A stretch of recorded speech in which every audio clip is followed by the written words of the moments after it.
Okay, this holiday special, we're doing a Bachmann B23-7. I do believe it's a Spectrum. I'm going to go through it start to finish. This video is going to be super long, and you've seen some of the previews and stuff, and there's a lot of extra stuff in the full-length video. I probably don't expect you really all to go through the whole thing, but there he is. That's what we're going to do. When we're done with this guy, you'll see shortly how he showed up. We got him at train show for like next to nothing, and there he is. That's our guy. That's our guy right there. He's got fiber optic lights. He's got a beacon. He's got a DH166D decoder, and he turned out to be quite good. He turned out to be really, really nice, and he's a really good runner. Eventually, he's going to give himself a name, and we'll have to find out what that is when he does that. But there he is. He looks good, and he runs good, and everything is ready to roll. So let's kick it off with the 2024 holiday special, and do this guy start to finish. Here's the beginning of the 2024 holiday special, and what we're going to do this time. As you know, every year we do a locomotive of some sort. We do a total rebuild in just one really long video. Here's our plan. I got this. Look at this guy. Hey, somebody enjoyed him. This is a Bachmann Spectrum B23-7. I don't know if it runs or anything, but it was dirt cheap. Look at this. Somebody used a craft cutter and cut out black vinyl lettering. But anyways, we're going to strip the paint and everything. Here's our plan. We have high-tech thin wall cab kit, 4-window high hood, and we have GE high nose kit. We're going to do it on this guy, and he's going to be a CCX guy. That's what we're going to do. And if possible, we're going to put the bathtub up there if I have one. If I don't, it's no big deal. But he's got no handrails, as you can see. And we're going to do the whole thing. That is what we're working on. So the first step is going to be, let's get that shell off and get him into the cleaner and get his paint stripped. Alright, I take it back. The first step is we should try him, see does he work or not. And so he's got to be DC. This is a Spectrum, I think. Although I haven't gone under the hood, it could be a plus. Don't know yet. Let's see if he works in DC. And not bad.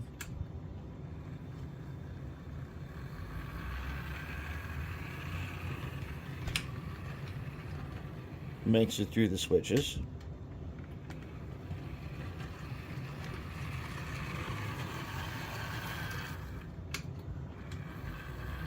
Okay, so we have a fully functional locomotive. That's good. That'll make everything easier. He's probably going to get a Rev 1 motor, though. We'll see what's under the hood, and then we'll think about it. Let's take this guy apart. We don't know what's in here. Let's take him apart. Let's see if we can figure out. I got documentation for it up on the screen, but it doesn't really show you anything. It only shows you stuff we already know about this thing. Let's take these coupler screws out, if we can. Get a bigger screwdriver. Ooh, that guy is, wow. He's really dirty. Okay,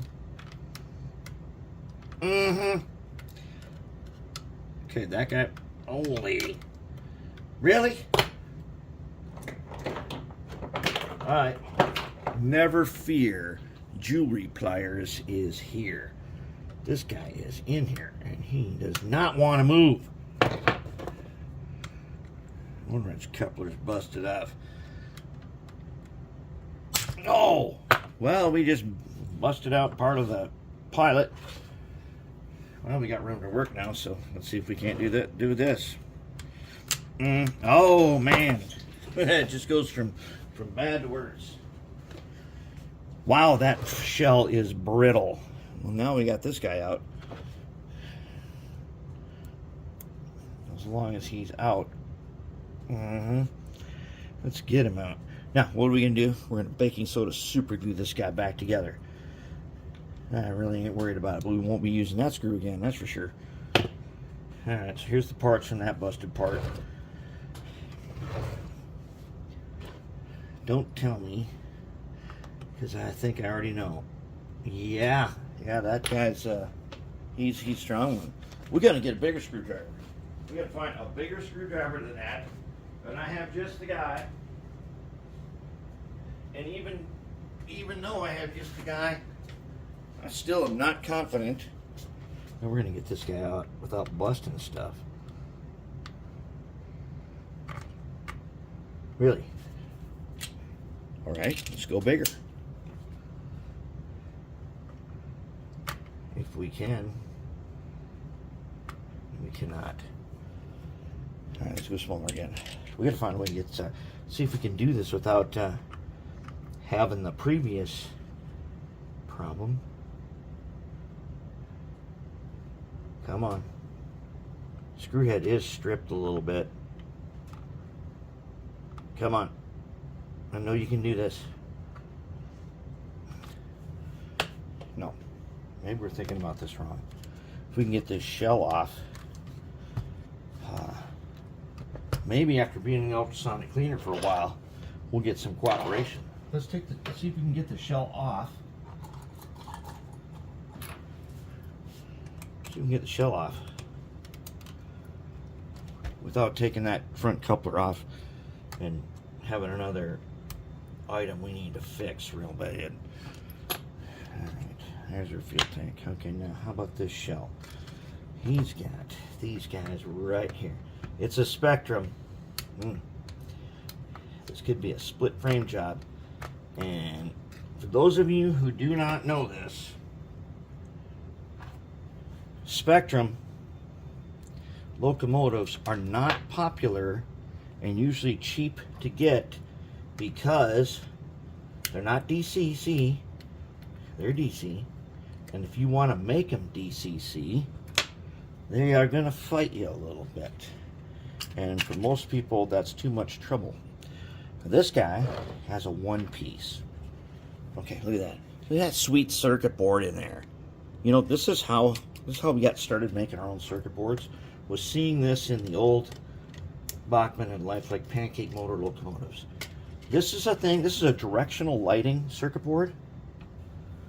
Yeah, that is clever design right there. This has directional lighting. There's some wipers and stuff, not a problem. But that is a good circuit board. I really like those, and people often dismiss old pancake motor stuff. And here, we got that guy. We're going to get him an ultrasonic cleaner. He is heated up good. We'll get him out then. Now, let's get these guys out. Ooh, what do we got here? Okay, whatever that is, whatever that guy is, we need to take his picture. Right there, there's a plate. Okay, do I just hit this button? I hope so. I hope that was the picture button. Alright, so he's got a plate in here. And we're going to heat up the soldering iron. And what we want to do is we want to drop out. We're going to have to, whoa. Black wire from one side. Black wire from one side to a red wire over here, to a plate over here, to a wire over here. Interesting. I'll just have to think about that for a while to figure out what that means. But I don't see any reason. We're not saving this wire. Let's just cut it. Just cut it right where it's soldered. Let's get these guys out. They're going into the cleaner. And there goes our screwdriver. Indeed.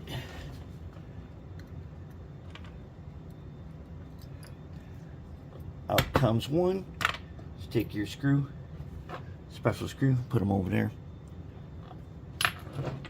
Number two. This little plate here, whatever it is, it's even got an engraved, it's got this tiny engraved, I need to show you guys this. Whatever this is, I think this is a very something that could be really clever. Look at this, it's even engraved. It's got a part number on it. Look at that. That's pretty cool. Okay. So, as you can see, taking this all apart is not really very difficult. How we get down in there yet, I don't know. Wait, we don't have to, do we? Or do we? Oh, yep, we got to clip this wire. Clip his wire, and we're going to just pull him out. So, that's weird. He doesn't get screwed in. Check out. Okay. This guy, we'll worry about him later. Now, and these parts for the shell, worry about them after cleaning. Alright, now what we want to do, I want to show you this. I'm going to take one apart and then I'll do the rest off camera. You just need to see one. You take these two screws out of the top, and there's a hole in the middle, and that's where that other special screw went. Let's not lose these two guys. This guy here is a critical part. Let's find the basket for cleaning. Put him in the big basket. And we will put worm gears. I am thinking that instead of doing our usual silicone business on these guys, I think we're going to try this one and we're going to try to keep the joints and shafts for this one, just because we don't do that very often. In fact, I can't remember the last time we kept joints and shafts. Alright, that must be the front one. Yep. Okay. So to get the side frame off, do the front one. The back one you hook on and lock them in place. Alright, here we go. Put the shaft in there. Okay, now this is a tricky business. We can take the wheels out and they're going in this one. This here business, I am not going to disassemble it to clean it. It just isn't necessary because it's so simple. You have a worm to gear. You have a worm that drops down to gear 1, drops down to gear 2, gear 3. That's it. That's all there is in there. And if you've seen the 3-axle versions of these, you'll know that's one of the coolest designs, I think, because it uses way less gears. We're going to clean this guy by himself separately. You know what I think? That's what we're going to do. And then we'll clean the little parts there. Get him to the cleaner, and then we'll see what we got. Alright, getting the motor out is tricky. You've got these U-shaped brackets that are in here. And the motor itself also has some brackets. There are no screws underneath here. And there are 2 slots. Okay. This slot here is the motor. Down in there is another slot, which is the holder. And you got to put some force into this. When tape roll, so you can get them out. And you got it. Really.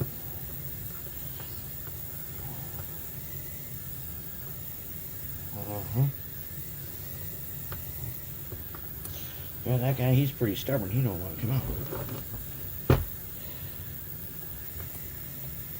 Oh, crap. Oh, man, I blew it. Put the motor back in on one slot. Okay, we don't want that. We want to get... We got to find a way to get those guys out without putting pressure on the flywheels that puts it just right back in again. I got one side out. Now I got to get this other side out. So let's go ahead and do this. That over there and that over there. Now let's see if we can do this again. There's one. That was not an easy one either.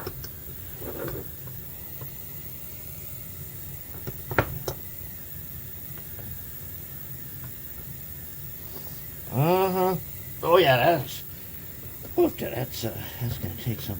Hold it, maybe. Yeah. Oh, the bracket fell out. Doesn't matter. We're not reusing the motor, but I don't want to wreck all the parts doing this. And there's this one guy right there. Out he comes. Now we got a frame. And this guy here, I don't know. We're not going to reuse him, but he was cool. Whatever he was cool. Okay, frame. Ready? We're just gonna wash it and then we're gonna paint it. And motor's out. So we'll fix up the motor and then throw it in the bin. But since we're doing the joints, we'll take the motor joints out. And I don't know, should we do flywheels? Since there's plenty of room for them, we'll think about it. We'll see what we do. All right, so we got this guy out of the paint stripper. Everything looks good, kind of. Not terrible. But remember this, where we broke this part off? That's bad. And it's really bad. And this is going to be a tough one to fix. We have got all kinds of cracking. Here's the thing. We are sawing off this nose. And right now, it's busted in here. It's busted up in a way. You would think, let's just saw it off and not worry about it. But no, we're going to fix it before we saw it off. Because this guy has the coupler screw in it. And, oof, this is going to be a tough one. So this guy goes in here somehow, like that. And if you can see, it all comes apart when we try to do that, doesn't it? Yeah, it does. I didn't paint strip that guy either. That don't matter. We don't care about that.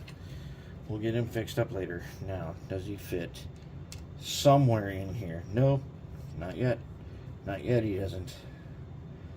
Once he does, we'll figure out how we can fix him. Okay, I think that's right. I think that get that little crossbar in there the correct way. We'll get him. Okay. So I'm going to wrestle this guy, and then I'm going to come back and show you how I wrestled them into place. Then I put some super glue on them, and then wherever the super glue was, I dumped baking soda. And I'll be back in a second. Alright, after a bunch of wrestling and super glue and baking soda, I got that guy put back together. And let me tell you, now that my fingers are all coated with super glue and baking soda, he's on there. And the funny thing is, we have to cut this nose off using a razor saw, which we're gonna be doing pretty quick here, so we can do our cab kit and our high nose, and that's what's coming up. All right, we're gonna take the nose off this thing, and you would think that you'd want to do something like this with this little razor saw, but it's a lot of trouble when it's way easier to just take this guy and we'll just get close.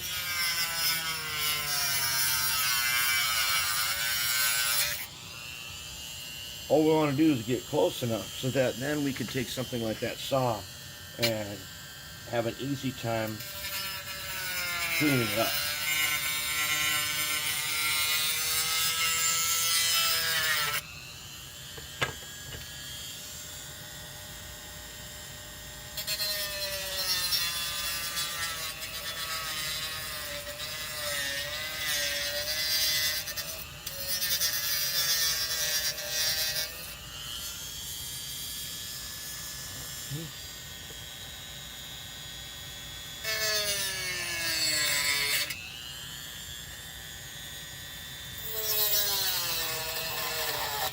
There we go. Okay. He's down for get him later. Alright, now. So just roughly removed the big stuff. And then I'm gonna take a flush cutter, do a little bit of trimming.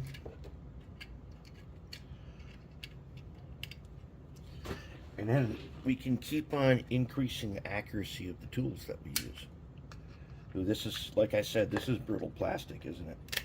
Oh yeah, we lost a step. This is very brittle stuff. We have to put that step back on there. This whole thing is brittle. I don't know what we're gonna do about that. That guy's gonna be going back on. We better figure out how. He goes back on like this. Yep. Okay, so what I'm going to do then, I'll get that guy. Actually, I'm going to trim him. Trim him. Now I'm going to put him back on. We'll do it the same way we did this with baking soda and super glue. But we might not. A flush cutter might not be such a good idea, considering how brittle all of this is. And so I might want to take, this might be the time to bring in this little saw. And carefully, I got to clamp this to do this. But this guy's really good. He's really accurate. And we might need to do some saw work. But we'll get that all cleaned up. And then I'll figure out if we're going to keep these two things here. That's what the cab fits around. We're using a thin wall cab. But do we need those guys? If we don't need them, we'll probably do some kind of we take them off and then we would put something here so that our thin wall cab will fit down on it. And then we'll make this nice and smooth so that our high nose will fit right here also. And that's where we're at with that. This the paint is off. Not too bad. Alright, we're still plugging away. Okay. Here's the underframe. Now we got some milling and stuff to do on it, but I want to point out a couple things that we have to do. Since this is either a Bachmann Plus or a Bachmann Spectrum, it doesn't matter. The 4-axle versions do not have a split frame. What they do have though is, as you can see, here's the front truck wipers, and they got a wire. On the other side, they've got the classic split frame wiper, which we're going to get rid of. So here's a truck that is ready. I got a red and a black wire. I just clipped off the little half circle thing there and put a wire in its place. Now here's how this works. When they sit in here, the wires on the red side come up through this little hole here. So if we're going to bring a black wire up, we're going to put a hole where I made a little mark and a hole where I made a little mark. We'll do that. And then we want to wire it like this. I'm going to show you something else. I tried a new paint on the wheels. Now it looks kind of transparent. That's okay. The wheels are totally prepared, engaged, and everything. A lot of them show a split in the axle. I think we'll be okay though. The wheels are prepared, and I just use a different, a bit lighter color. I don't know that how much you're going to be able to see that. It looks like this, so you can barely see it. Anyways, that's where we're on this. Here's the shell. Here is the Canon, or the high-tech cab. I got to do a separate video on how to make these guys because they're really, really hard, and they come in 2 separate kits, and that's what our nose is going to look like. I don't know what I'm going to do about these windows. There are frames for them, but if I put those frames in, it's going to make it super hard to do glass. So I got to figure out something for that, because we're about ready to put this guy in the primer. However, the stack here's got to come off to make it match the other 2 CCX locomotives. We're going to need to do. We got to make a match, and to make it. Oh man, I'm taking this guy apart already. Oh crap!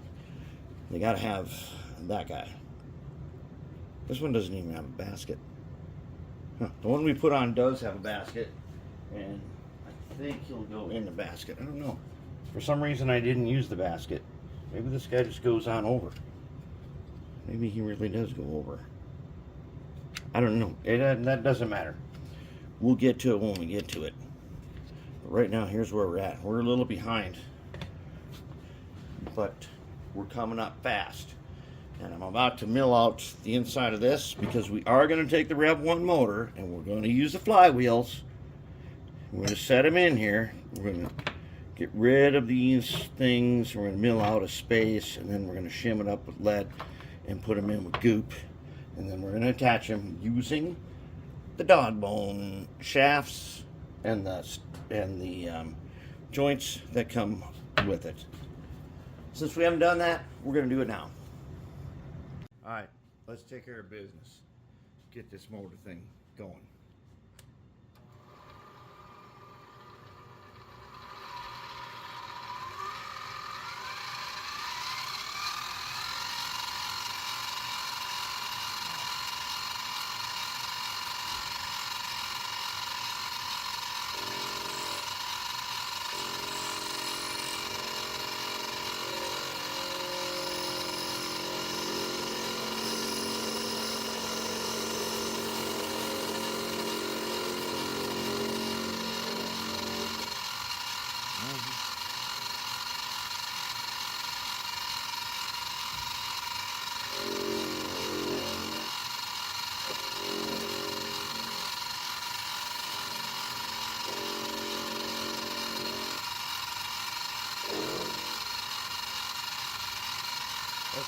Let's clean chips because we don't know where we're at.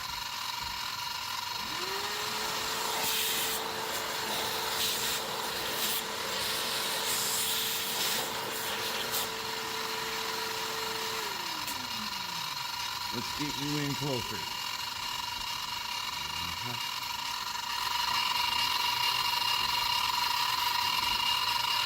We gotta flatten that guy out.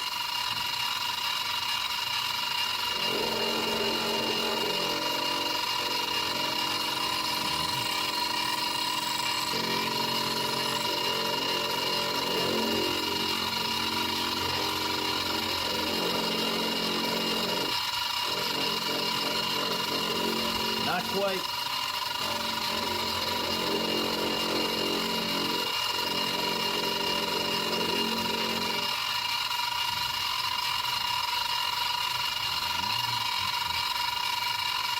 Getting closer.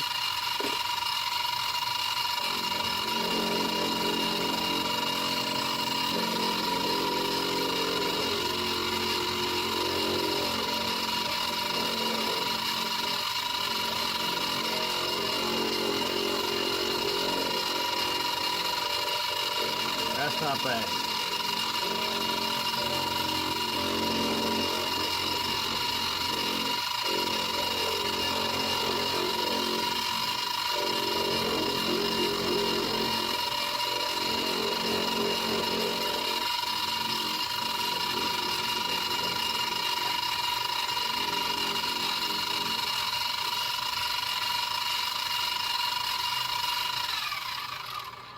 All right, let's take a look. That trough we just made is going to help us put the motor in with the flywheels. We're going to shim up to where the flywheels don't hurt nothing, don't touch nothing, and then we're going to be good. I'll go ahead and do the rest, and then we'll look at it later. All right, let's check it out now. So, shell's still the same. All right. And what we got here, to make this work on this guy, we drilled a hole here. There's already a hole here for the red wire. Okay, and we drilled this hole, black wire. Then we reused the flywheels, and just because then I didn't really want to go to the trouble using long silicone shafts like we usually do. It's not that much of a trouble, but putting on the rear one is kind of a little bit of a trouble. And plus, we haven't done one where we actually kept flywheels. So the reason why we're willing to do it this time is we're going to test this with decelerization set to 0. Usually we eliminate flywheels so we can set our decel setting in our decoder to 1, and that gives us perfect digital momentum. Well, we're going to try it this way and see what happens. If we don't like it, we'll change it. We can always put it in a silicone shaft. As you can see, I like to paint the frames, and I especially like painting the tops so that I can see now everything that I'm doing, and it makes a little bit for contrast, making the wiring easy. Because we're going to attempt to do this. I don't know if that's going to work or not, but if it does, this I do believe was in an Athearn locomotive, and it's not a decoder. It's got these pins on it, and we have some DH126MT decoders that look like this. You got to plug them into something. I don't have any decoder buddies on hand for this, but I've got a couple of these and a bunch of those. So we're gonna see if we can make this work. It'd be kind of cool if we could. But the Rev 1 motor's in there, shimmed up.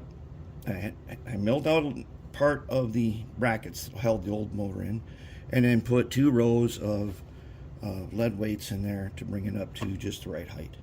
Should be pretty good, and we'll find out in a little bit. So far we're shaping up pretty nicely, and I'll have to find a way to insulate this, and then I got to check to see how much room do we got up inside here. That thing is going to sit up a little bit high, and we need to have room because we're going to do fiber optic lights on this, and we need to have some working room up top. Okay, so that's where we're at. Next, I'll start cleaning up this wiring, and I'll, see if I can't get this little insulator strip on here, probably a piece of acrylic. Goop this on, figure out where the wires are going to go on it, and then we'll see where we're at. Alright, this part is not going to be included in the holiday special. I just want to show you how difficult things have gotten. Here is the B23-7. Alright, we've already done nose and cab. We've got a nice cab. We got a nice thin wall cab, which was a problem of its own. We've got a nice high nose put on there, and be like that. All right, now here's the thing. I was going to recycle this, and I believe this is an Athearn Genesis, but when I did, it don't work at all.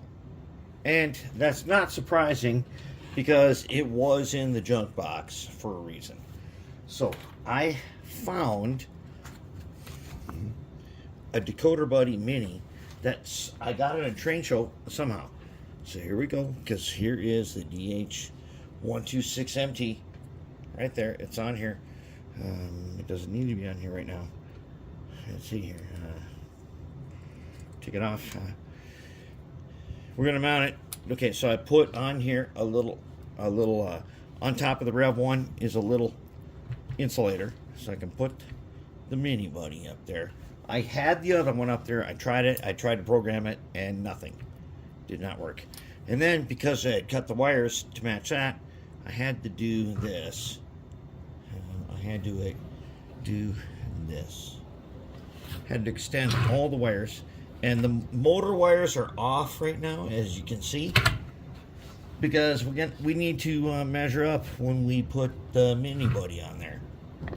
Now, I have used these Decoder Mini Buddies before, and I really like them. They're great. I have not used one on one of my own yet. Well, this will be the one because I bought a whole bunch of these DH126MTs for dirt cheap. I got them at a train show. I didn't realize I was getting ones that needed something like this. So that's what we're going to do. So here we are. I've got wires lengthened, motors mounted, everything is ready. This will not be in the holiday special. The holiday special is going to skip just this part where I go from this to Decoder Mini Buddy. That's what we're going to do. Alright, so there it is, and that's where we're at. And yeah, we're already late on our holiday special. This project turned out to be way more complicated than expected. That's alright. We're going to get it done. It's going to be awesome. Alright, so here's what we've done. Now, basically, we tried a Decoder Buddy. We tried an old Athearn Genesis thing to hook up some plug-in decoders. They failed. So we're going to now resort to a DH166D. And thing is, this has all the wires here. They are actually on a function. When we use 126s, we cut off the green and the purple, but we can't do that this time because they actually do something. So what we've done is this. We made a platform. We have made a Rev 1 platform. Just like this. Yep. We are not using that hole that we usually put a bridge rectifier in. We're not going to do any constant lighting on this one. But what we had to do is this. After trying many things that have failed, we brought the power up to a little PC board we made. Now we're taking jewelry wire and we're going all the way across. And in the back side, we brought power up to a PC board. Then we've got a main, this is our collector. Okay, and these guys here are going to solder down to that collector, but we're going to put some heat shrink on them before we do that. And then they'll be good. So when we set the decoder on here, which I think we're going to set way back here, we'll be able to take the wires and go to the collector and go to the motor pad, and then go to over here. We're saving this part for our lighting functions, which has right now we got a front headlight, rear headlight, both fiber optic, and a beacon. I can't think of a fourth light. We have another function we could use for a fourth light, but maybe we'll think of something. But that's where we're at right now.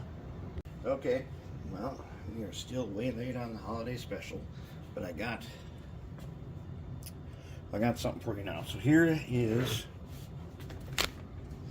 the way that we have wired up everything. We're going to use this DH166D in here. Let's take a look at the top. Got the platform on, everything. Okay. Power from the rear comes up to the first collector. Jewelry wire spans to the second collector. Now, this collector here is for the motor only, and there's a jewelry wire span covered in a heat shrink that goes across. That may be, we may have to make sure that we keep that insulated. We don't want that to, when we solder on some wires, we don't want it to rip or nothing. And then the collector over here for the front truck. All right, so these two truck collectors accumulate power right here. So when we put this 166 in here, we'll be running a red and a black to here, and an orange and a gray to here. That takes care of the motor. But what about the lights? I want to use fiber optics. So I've drawn a plan. And as always, I want a beacon. Where that little slot is for the horn, and I'll have to find a horn somewhere. Figure out what we're going to do for a horn. It won't be right there. It'll probably be more like back here. Put the beacon there. And the beacon is nothing more than a simple 3mm LED like this. Okay, now take a look at what we're going to do. So here's the thing. We got all these wires, right? And I don't want a huge bird's nest.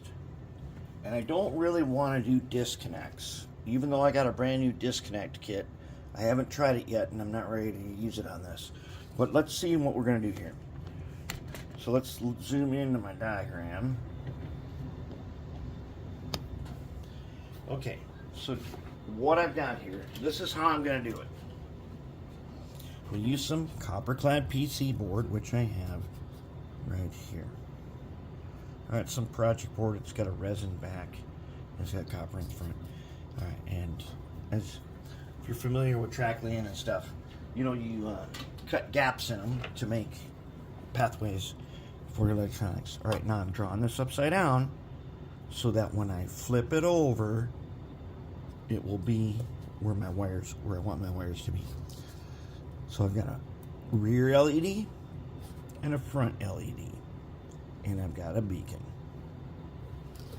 So I'm going to have to cut the board right here and make a space. I thought about, I could make this board in one shot and I could drill some holes and stuff. No, I'm not going to do that. We'll just cut it and span it with a little piece of jewelry wire. So the rear LED, which is yellow, has this is the blue wire strip here, the plus strip. If you're using a Tsunami or something,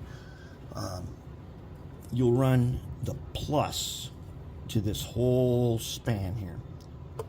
Okay, then there's a gap down the middle. And on this side of the gap, we connect our LEDs on the end. See, there's a little flag. The flag is the out side. The blue is in, out to the resistor. And you got to put a gap here where the resistor is. Okay, so then the resistor to the yellow wire. That'll be the rear light. And then we're going to use fiber optics. We'll take a piece of heat shrink about like this, which should just barely fit that guy, just like that. and then we'll stuff some fiber optics in there. All right, and then yellow goes down. Then there's a gap. All right, then the beacon will come down from the roof, come in like this. Here's his resistor, and he's going to be in green. He'll probably be green, maybe purple. I don't know. He could be either one on this thing. He could be green or purple. It doesn't matter. But he comes down to his resistor. There's a gap in there. Okay, then to the front, we've got our span for our power across. There's our LED on the front. Same thing with the heat shrink and everything again. And then we resistor, gap, resistor, and down to the white wire. And then that takes care of our nice and clean. We just goop it in place and then poke down LED through the top. Bend him over and just touch and go with our soldering iron, and we'll be good, and we'll be all set. And that's how we're going to do that. And then, okay, let's take a look down here. Now I'm going to tell you, I told you what. So this is basically the board. It goes like this and like that. Oops, it goes like this and this and like that. And there'll be a strip cut down the middle, and then you get here your resistors. Okay, I use these. These are the guys I use. They're 1Ks. They have a gold stripe on them. Now, the reason I use those and not something else, a bunch of you say, oh, you don't need them that big and you don't need those kind.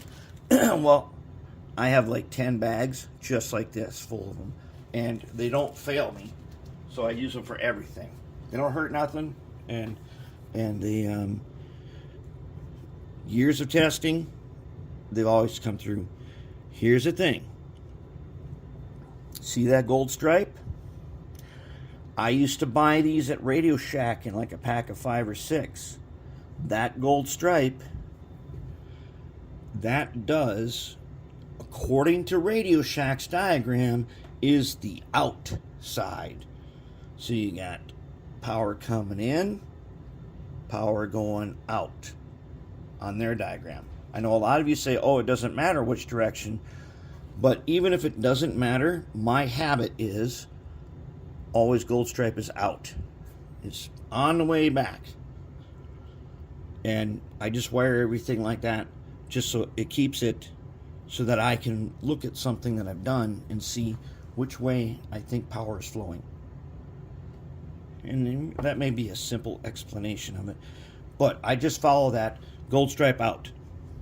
And I always put them on the flagpole side. I know you can put them on going in. You can put them on. I always do it on the flagpole side. And I don't remember where it was that I first saw that something done like that. But ever since then, I've always done that so that the blue wire, as you know, on here, or the plus on any other type of decoder, the plus wire, no resistors on this wire. He just goes up to a strip. Don't worry about nothing. I put all the resistors on the colored wires. The white, the yellow, and either the green or the orange. And that's how I do it. And I like that way. Okay, so this video here will be incorporated into the holiday special, which I hope we get finished. We're already into the new year. I'm going to have to start working right away on next year's, or on this year's holiday special. But we're going to get this guy done, and he's going to be cool. There's just no two ways about it. He is going to be cool. We're getting there. We're getting there. All right, let's make this guy. And so as you can see here, I got a piece of copper clad PC board in here that I've cut to width on the bandsaw. All right, so I've got a special bit in here. It looks like this. See that?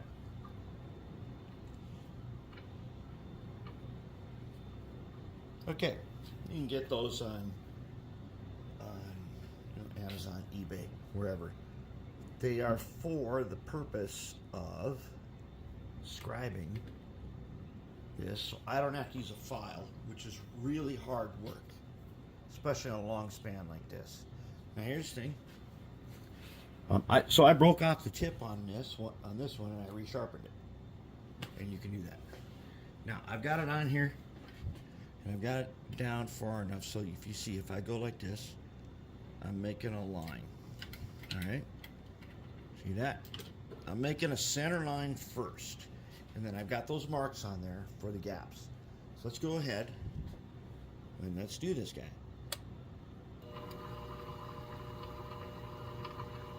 Okay, nice and easy.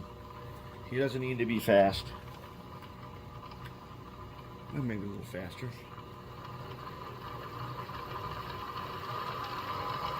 Now you can do this with a file. You do not need to use a special thing like this.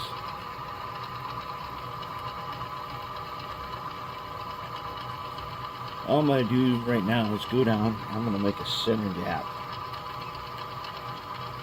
And we're going to back off. A number of times we'll do this. We'll go through and take our paintbrush, see what we're doing. I might be a little deep on this because it's making a really wide channel. That's okay. When we take it over to the buffer, that really won't matter anymore.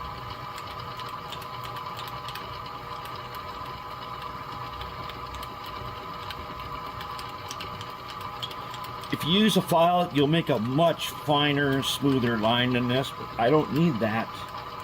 This thing is wide enough. I don't need to make it a super fine line. I just want a nice gap in there between the plus wire and our various function wires. White, yellow, blue. The long side is the blue. That's the blue side. This is going to be our like whites and yellows and green or purple. So, okay, now what I want to do over here is I want to go down here. I'm not going to be able to go all the way, but I'm going to go far enough. Okay, so I marked a line here for a gap for a resistor. And get that guy as close as I can without touching my vise. Come back to the center. Go down here.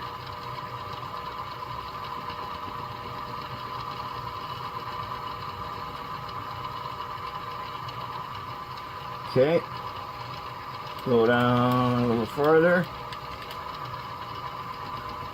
So now I'm segregating the areas where there is a resistor or a change in wire color. The long lines represent the resistor. The resistor goes, one end is soldered on one side of the gap, one end is soldered on the other side of the gap.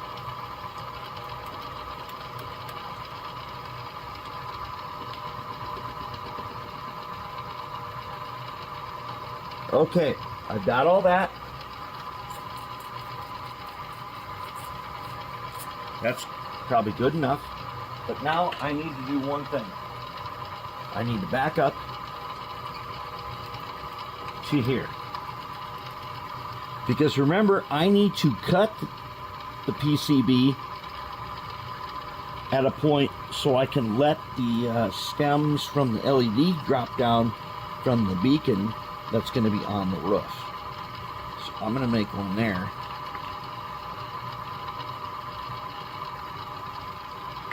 Okay. And that's what we got. Now,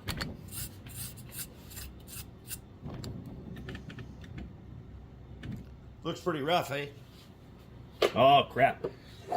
I gotta stop watching any Canadian TV shows. Can't be saying the word A. You know, A. Alright, let's go on over here to our Harbor Freight 3-inch grinder, which I'm telling you now, if you don't have this tool, this guy is awesome. And I'm going to take it. We're going to go up. Otherwise, you didn't. As someone has noted in many videos, you see nothing but my hands doing stuff. All right, I'm going to smooth this guy.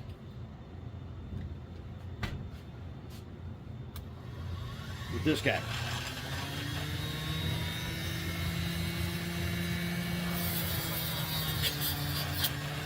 Now that it's making it, I lost a section. Should be okay. We should make it.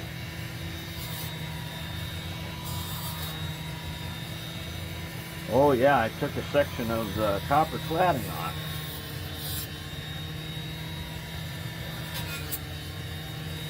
Make it nice and smooth. Smooth enough, good enough, good enough.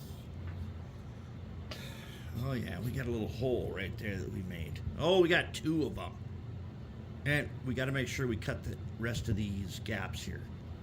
And, oh, okay, wait. Where's my guy? Saw. Okay. So, got my miter box here. Let's see if we can't deal with the gap just by going like that. Now we got a gap. Let's do each one of them.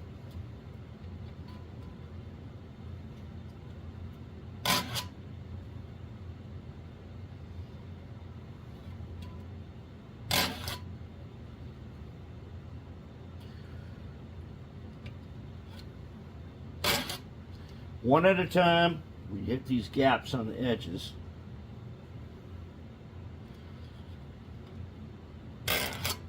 Okay, so now we've got pads here. See the little squares? I call them pads for soldering. And you can see 2 of them are not so great, but it'll be okay. I don't really like this one in the blue wire spot, but hey, there's still copper around it. And it's not like this is a really high-powered thing.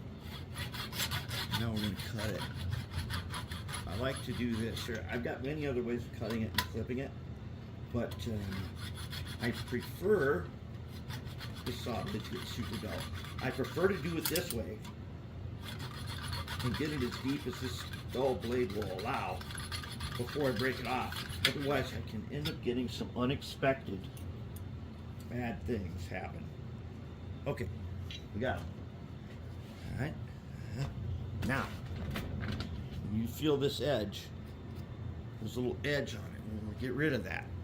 So we take it to the grinding side with the copper. Now, we're going to get rid of that PCB edge on the back side. We don't want that. It's going to make it hard to glue it in place. Scoop it in place. Now this is the point here too where if you really like super clean wiring, you can do something like this. We could double this a little bit. Make it look really cool. I know a bunch of you have asked me why bother going through all this trouble for something that no one's ever going to see. Well, I made these things to have maintenance done on it. Someone's going to see it eventually.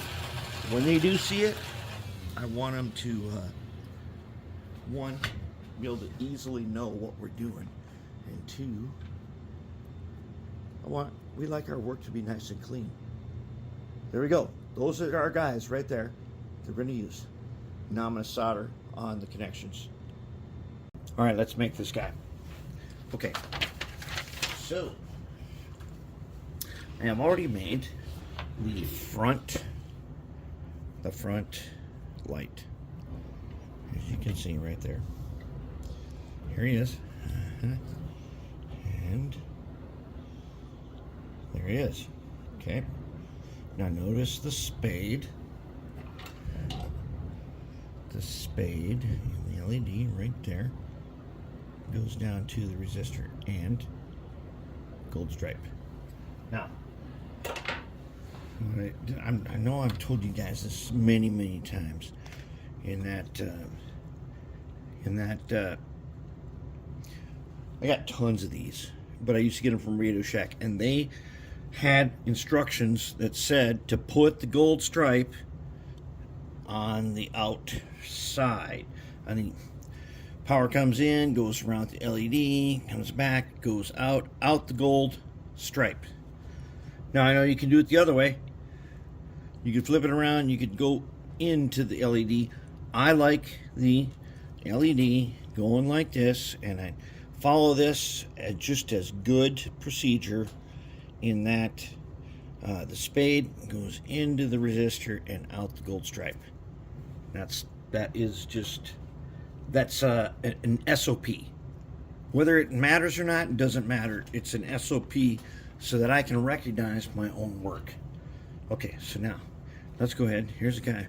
Oh, he's got some holes in him. Oh my goodness. It's not going to matter. That don't matter. What matters is first we got to tin this, and to tin it, we are going to use. We're going to use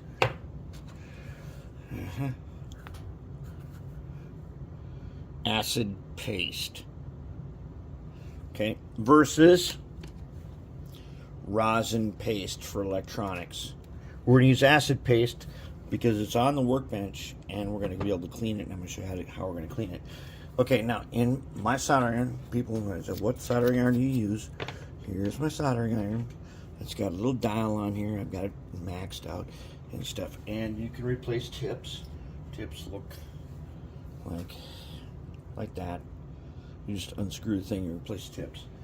And this is $10. Okay, and I always have one in the package extra, just in case it craps out. And I've only crapped out like 2 or 3 of them. But I've used them and sometimes these stay on at max temperature for like 12 hours. Okay, so what we do is we take the steel brush. Those of you guys who make fast tracks, okay, if you watch the fast tracks video on soldering, they'll tell you to use a steel brush, clean the tip, right? And then we're going to use this stuff, tip tinner, and you get it, I got it on Amazon. Okay, so I've got one here that's ready. Okay. And even no matter how crappy your soldering tip is, you stick it in there and you get them tinned up like that. All right. Now, this one here is getting a little beat up. What I can do is I'm going to take a big old center punch and my ball peen hammer and just carefully pound, pound, pound until this is dust again, and I'll get more use out of it. Anyways, take the screwdriver. Here's the acid paste. All right. I don't need a whole lot. Oh, that's a lot. All right. Take it. Right. And let's smear acid paste all over this guy. And I'm going to take this tweezers here. I'm going to smear it everywhere. So the whole thing is covered in acid paste. And don't worry, I'm aware we've got acid paste on here with electronics. We'll get to that. Now, I'm going to go ahead, I'm going to tin it. So I'm going to take some, my guy's already ready, and I'm going to take a glob off my roll of soldering wire. Okay, now, I got a lot on here, crap. That's a lot, That's a big old, oh yikes, that's a lot. Ooh, that's a lot.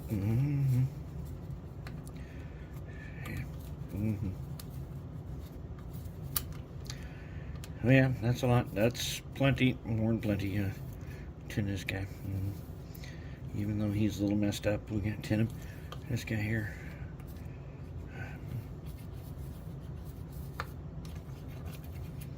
Alright, he's tinned.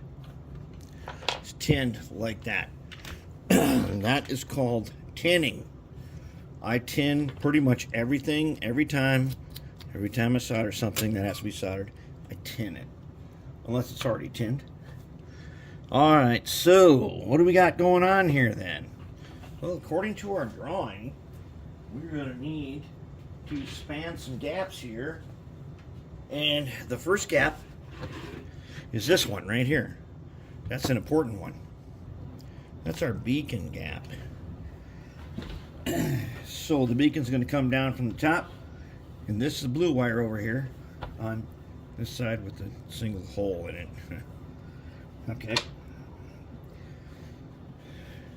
The LED is going to come down, and he's going to go in there, and we're going to put him on first. Okay, now take my little flush cutters here, and where the two marks are, I'm just going to cut them off straight away. Now remember, to do this, you must know which is which. And okay, if you save those little wires that you just cut off, they make great windshield wipers. People can't tell the difference. They're too small. Okay, so I know that the spade side right there has to go onto this guy. You got to go on there. So what we're going to do is we're going to take him. So let's go ahead and lock that guy down. Take our little spade guy here. We'll take our little spade guy here. Now there's already some acid paste on here, but we'll put just a bit more. All right. Now we're going to take him. Oh, we can't take him. Wrong answer. That guy comes down from the top. So he don't go there. He's going to go on the other end. So we're going to make sure his spade is on the side where, like this. Why? Because we want the spade, the side with all the gaps, that's the resistor side. So we want our guy to have his spade on the resistor side. Now, if I can actually do this, if I can actually get a hold of him, and there ought to be at least some, there should be some. I'm going to set him back a ways because I know I'm going to have to bend him a bit. Alright, so we got some solder. Boom, lock him down. 1, 2. There we go. Okay. Now, if he's locked down right, then the spade side right there, there's the spade, goes on the side with these gaps. Now we got to put a resistor in. So, spade means coming out, heading out through the one stripe and toward the gold stripe, which is on the other end. So we are going to lock down a resistor. All right.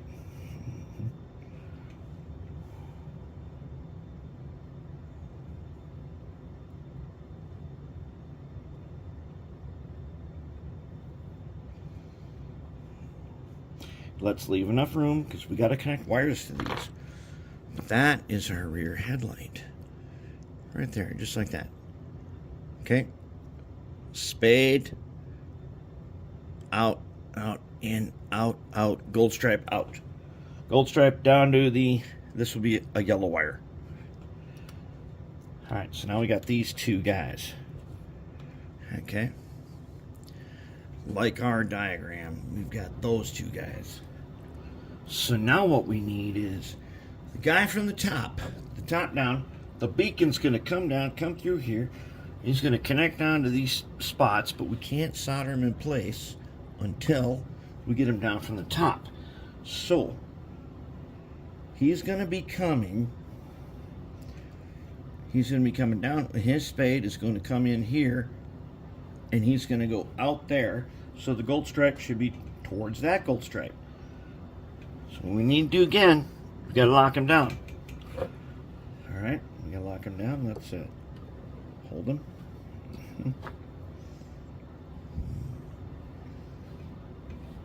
Now we got to make sure that we leave enough room so that it's easy to solder this guy down.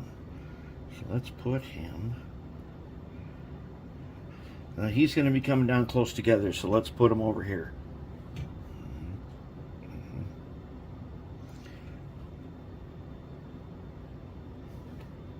Yeah, let's put him there. I've already checked this against the shell. There's more than enough room you could ever need. And this thing still has acid paste, so he's going to get locked down towards the middle gap. And lock that guy down. And lock him down. Okay, now, here we go. Now we're still going to have to solder on wires. But there is our guy. Alright, so let's see what we got then. Do we have what we need?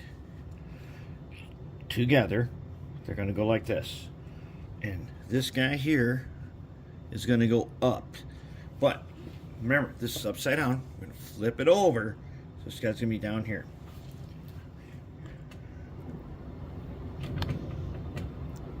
We flip it over and it's going to look like that. So now what we're going to have is blue wire here on this part. We'll span this gap. Piece of jewelry wire. Come down. White wire, yellow wire, green or purple. That's how we'll do that. Okay, now what about that acid paste? What are we going to do? Well, fortunately, we just happen to have a beaker that has acetone in it. And we have a natural hair brush. Try this with the plastic brush and you will find out right away why you don't do that. So now, acetone will get rid of all the acid paste. So neutralize it and get rid of it, and it'll be gone. Now, let's not take the stripes off the resistors, because it will also do that. Okay, that guy's good. And that guy's good. So when we bring down the beacon from the top, we won't do acetone again, and we will do rosin paste. We will do rosin paste for that electrical connection. And that's it. There's our guy. That's exactly what we want. And then we'll use that little piece of heat shrink. And we'll put a couple of fiber optics in there. We will not shrink it. No, we don't do that. We will put a dot of super glue on our fiber optics. If you shrink this, you might ruin the ends of the heat shrink or of the fiber optics so that you can't get any light out of them. So we'll put a dot of super glue and fiber optics in between somewhere. And there's our guy. That is our guy. Alright, let's do some decals. Now, the decals we're using, I printed myself and designed them and printed them on an inkjet photo printer. Then, and that's kind of tricky, you've got to print them, then you got to let them dry for a while. And I like to use a little a light bulb that puts out a tiny bit of heat to help them dry. But basically 24 hours, let them go 24 hours. Then I spray clear lacquer on them. And I know you guys are like, hey, why don't you use this? This totally works, especially on old decals. Good stuff. But when I'm making a sheet, that's not good stuff. It gets too thick and it's too hard to handle. And if you start painting it on too much, it will dissolve the inkjet letters and they'll turn to crap. So what I got here is I got a pickle jar top. In here is distilled water. And first I wash it out in the sink with dish soap, wash it out nice and good. Then when it's washed out, I put a drop of baby shampoo, I spread it around, and I put distilled water in it. Now I didn't put so much that, as you know, the baby shampoo is meant to break tension. But I still got, when I put my decals in here, after I've trimmed them, they still float. And that, for homemade printed decals, you want them to still float. So I can take them out, and by now, the paper is saturated. Okay, so now we're going to put CCX here on this cab. I'm going to get you in here. If I can get you in here. See if we can get you can see better. Top down. Alright, let's zoom in just a little bit. Alright, now Now, when you do decals, this is how you do it. Micro set. Not micro sol and not solve set. Those two things will cause your homemade printed decals to disintegrate. So you use these two guys. Use micro set. And it only goes on the bottom. Try not to ever have to paint it over the top. So here's what's going to happen. I've got one paintbrush that is dedicated just to this stuff. I'm going to take, and I promise you, put it in a pool noodle or it'll spill and it'll be gone. Alright, so I'm going to take that and I'm going to get a little on my brush. Alright, so I got some on my brush. And I'm going to put that CCX right here.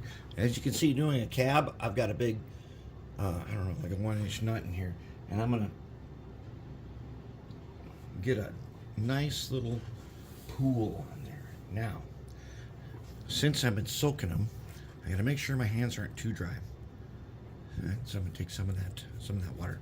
All right, now, if I take my thumb, oh yeah, yeah, it definitely is slipping off the paper. And I'm going to take an X-Acto blade. I'm going to get it on here. I'm going to pin it, and I'm going to pull that paper out. Okay, it's still floating. Okay, it's still floating, and the edges are going to curl as they are right now. They're curling. Okay, now I got paper towel right here. Okay, this is a 2-ply paper towel. And if you very carefully rip an edge or so, you can actually peel back, and you should be able to peel out a layer like this. You can open it and you can peel a layer. I already got one peeled. Okay, and I've got one that I've already wetted this a little bit. You want to take your and wet that a little bit. All right, now what I want to do is this. I want to get this on here. I'm going to lay it over like that. And now I'm going to take my finger. I'm going to roll it. I'm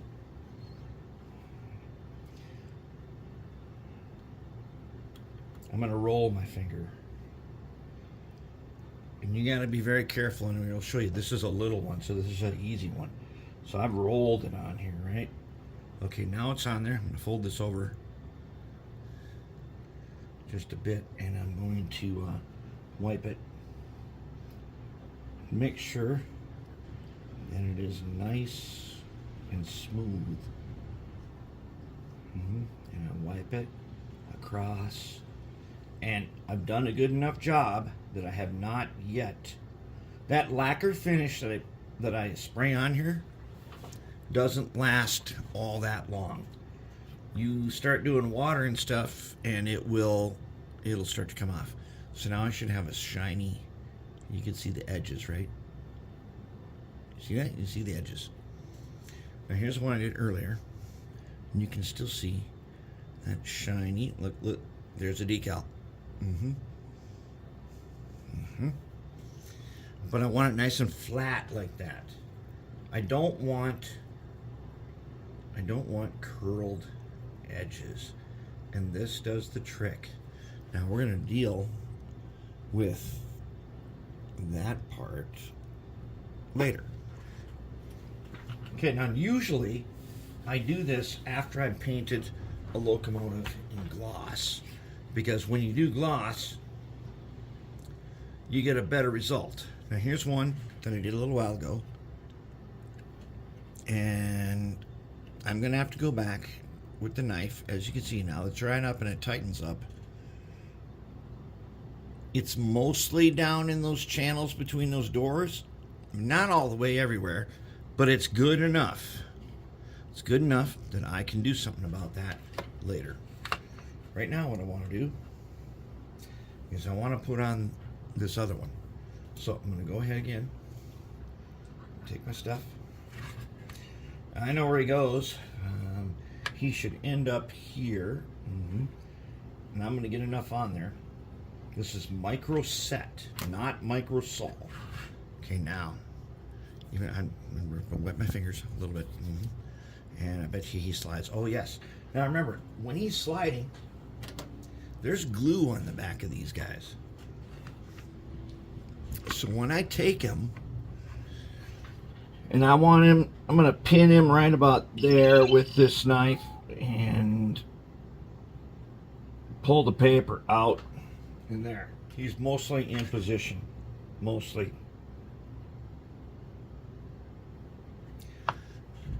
Okay, but he's not sitting down right. And he's going to start curling. He will start curling. So we're going to take our paper towel again that we're going to get wet. And all I got to do is dip my fingers. He doesn't have to be soaking wet. It's just got to be wet. My fingers can't be dry. Okay, and then I'm going to lay it over him. Like that. Then I'm going to roll on. I'm going to roll on. I'm going to roll on with my finger. I'm going to roll it and roll it and roll it. And I'm going to press.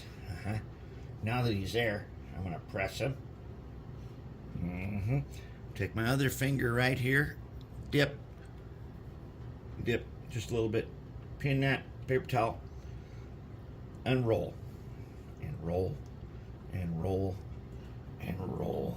And then as long as I roll, and I roll off the end, I won't be wrecking him. Okay, so now I got to peel him off without peeling off the decal. So get him wet. And I peel it. Oh, and there it is.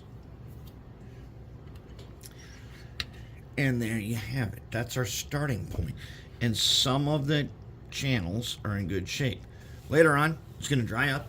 What I'm going to do is I'm going to take this guy, and I will go through those spots, and I'll go through the spots of the doors, and I will make a little impression with this flat blade, and then I'm going to take some panel liner.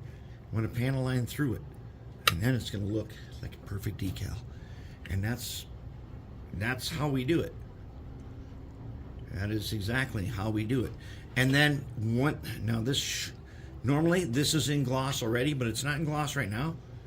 I might put a little acrylic over that before I actually gloss spray this.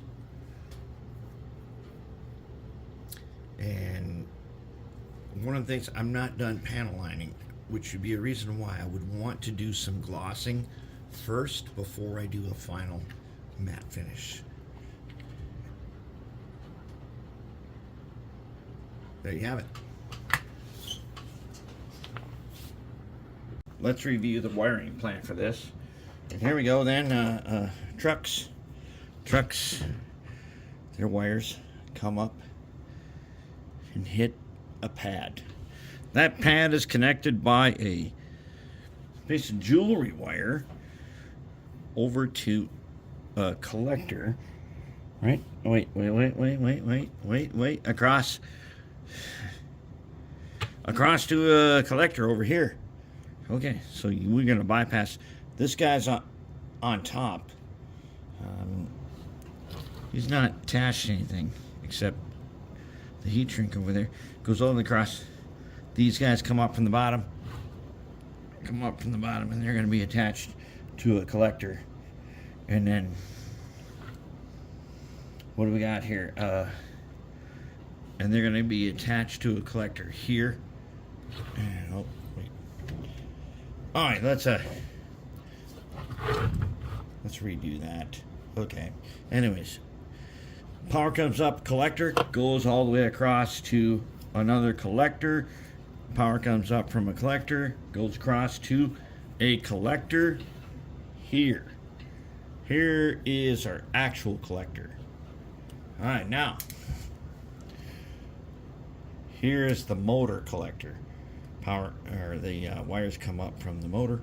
The Rev 1 motor is in here, and there is the collector. Okay, so these guys go across. All that, it doesn't matter. Everything's isolated, as you can see. And now we are trying to put in a DH166D. And usually we use a 126, but that's been discontinued now. So here's the thing. What I had to do was I needed to make a 5-banger. Here we go. That's a 5-banger, and I kind of screwed up on, as you can see, not all the copper clad is correct. Screwed up a little bit there, but it'll work. Okay, there are 5 slots on here. There are 5 gapped positions, so that's a 5-banger. Now, normally the 126, we don't use the green or the purple because they have no purpose in a 126. This is a 166. Right? And not only that, the 166, it's got some things. It's under this piece of tape right now, just it ain't glued down. It's got some things that let you do more than just what the wires show. And in the diagram for it that you get with it, it shows you how to do some more stuff. But I just want to show you now how we're going to solder onto the connections, because this is something that throws people. Okay, I've soldered on everything else, and what we got left here is the white and the yellow, and I'm going to show you how we solder them on. Remember, PC board is copper clad PCB. Here's a piece right here. You get them in these larger sheets, and I just use my bandsaw to cut them down to strips. Then I use my milling machine, but you don't have to, because a file, if you get this file, which I'm going to show you, oh yeah, here is, a lot of people say use a triangle file, but here's the file I like to use. You see that guy? This guy really definitely use him. All right, you have to cut gaps just like you do when you're moving. If you've done fast track, then you know about making gaps in copper clad PCB. We extend that knowledge to here. Now, I want to show you how we solder onto here. Okay, so I only got 2 wires left, the yellow and the white. Everybody else has been soldered on, including on our 5-banger, we got the green and the purple. Now, our intention is that we're probably only going to use one of them. According to our diagram, we're only using one of them. But, hey, it's there if we want to change our mind later. So here's the deal. Here's what we do. All right. We've got the blue wire, which is the plus wire. That's a very important guy right there. The blue wire is a really important one. That's the plus. That's the power for everything we're going to do that needs to get powered from the decoder, is that guy. All right, normally I put him in the middle, but we're using a 166 this time. Has more functions. So he's going to be in the order, and he comes out of the harness. All right, so now what I'm going to do is this. I'm going to take my little screwdriver here, and I'm going to put some rosin paste. No, we're not going to do that yet. Never mind. We screwed up. We are going to be doing that. But first what we're going to do is we're going to put the white wire is going to go first. According to the harness, the white wire is next in the line. And we're not going to stretch them too tight, but we're going to stretch them tight, and then we're going to cut them off about right like that. And the reason is, when we strip back this insulation, he's going to be shorter than this. So I need to show you how to do that. So now we're going to take the rosin paste on a little screwdriver, and we're going to get a little bit on the end here. Yep, just like that. Okay, then we're going to take our soldering iron, and we are, if he's tinned up right, we should get a bead, a little bead, there we go. Okay, now we're going to touch that bead to this, and it's going to melt back some stuff. Okay, that's one, and that's two. A little more rosin. I see exposed wire, so a little more rosin, and oh yeah, there he is. Okay, now we got him. So let's put some more rosin on him. All right, now that we got more rosin on him, we're gonna attach him to this spot here.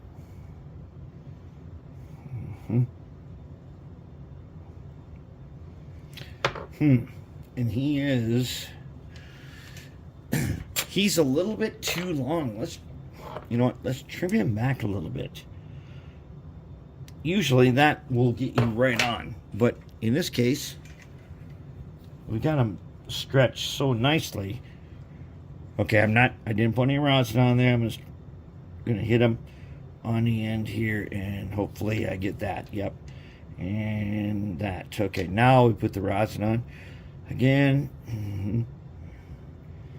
I always say put the rosin on first before you do this, like we just did. Okay, now I'm gonna take him with my guy, and I'm gonna put him on here. And I got my 5-banger board. Boom. Touch and go, just like that. Okay, there he is. White wire is on. Let's do the yellow wire.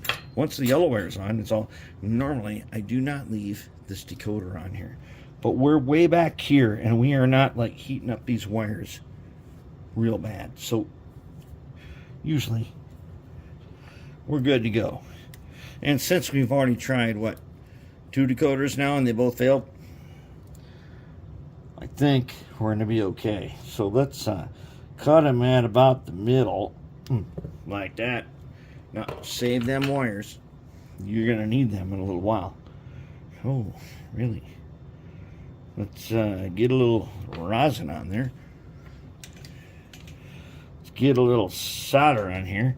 And let's touch directly to the end of him. That ought to heat up the wire and get it a little bit tinned. And then we're going to quick. Yep, and then we're going to just like that quickly. Now we got it. Now let's take some rosin paste. Okay, now we got him.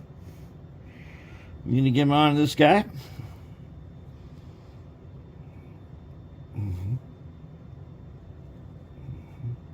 Just like that. All right, let's take a look at our work.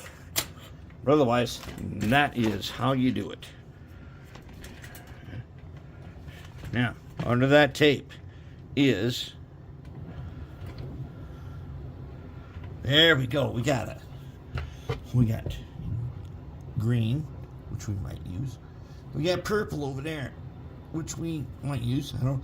But otherwise, we go yellow, white, blue. That's the way it is out of the harness. There's our lights. Now, I've already done all the rest of the stuff, like the orange and gray, the red and black are good. Everything's looking good, and here's the decoder under there. Normally, I'd say don't do this with this on here. This time, it was such a long span that for just this part, I was fine with doing that. But that's where we're at. Now we're ready to go. All right, I want to talk about windows. Okay, so we got to put windows in this cab. I've already put a couple windows in there, as you can see, right like that. All right, here's how I do windows. Okay, so I got something that came in this container. This, see its backside here. This is good acetate, which makes for excellent windows. So later, I will cut this down into a couple of flat sheets, kind of like this one. And that's what I'll use to do more windows. When I run into the really heavy stuff like that, I process it down and then I save it so that we can do stuff like this. Now, let's talk about cab windows. We got a problem with cab windows, and that problem is right here. As you can see, see that little hole there? And that one melted a little bit, but there's a hole there. Okay, there's a hole. All right. That is where the handrails fit in with a little hook. And we can't have the glass can't block it, or it won't fit in there, or it'll just poke the window out. So there is not a ton of room in there to do this right. So what I do is I take on my cutting board here, I kind of line it up, and then I will line up the acetate, and I will use one of these Stettler permanent markers to mark on the acetate. Now, permanent means water won't erase it. Rubbing alcohol or glass cleaner will erase it, but it won't really matter. And I've made my measurement. You can see with the green lines there, barely. I made my measurement so that this piece here should slide inside that cab. Let's cut it and find out if it does. So if I cut on the line,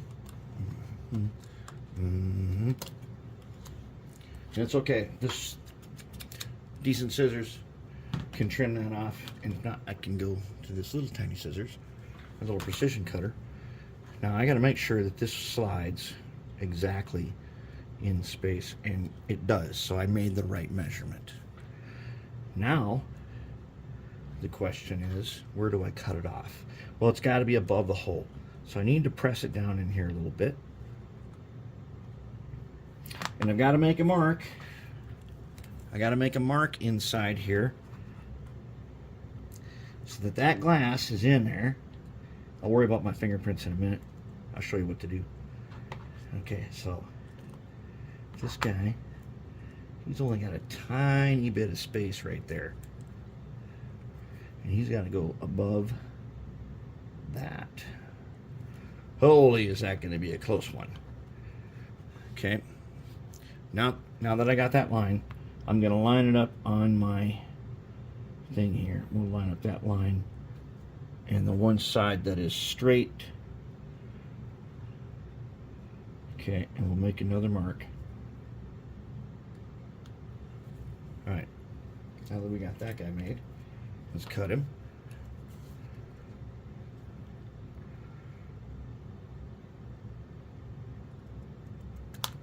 Okay, now that should be my window. I'm going to test him. Test him and see if he fits. And if he does, and he's above that hole, I'm going to take these flat tweezers and get him in there. He's above the hole. That's what we want. Let's make another one just like him. So I'm just going to go ahead and copy him. Line him up like this. Now, what are we going to do about fingerprints on the glass? Well, here's the thing. And like if you are doing this for achievement program, you need to be concerned about fingerprints on the glass, because that is one of the things that is definitely checked. That is checked. Fingerprints and glue on the glass is checked. All right, and so, like that. Okay, let's make a line we can follow.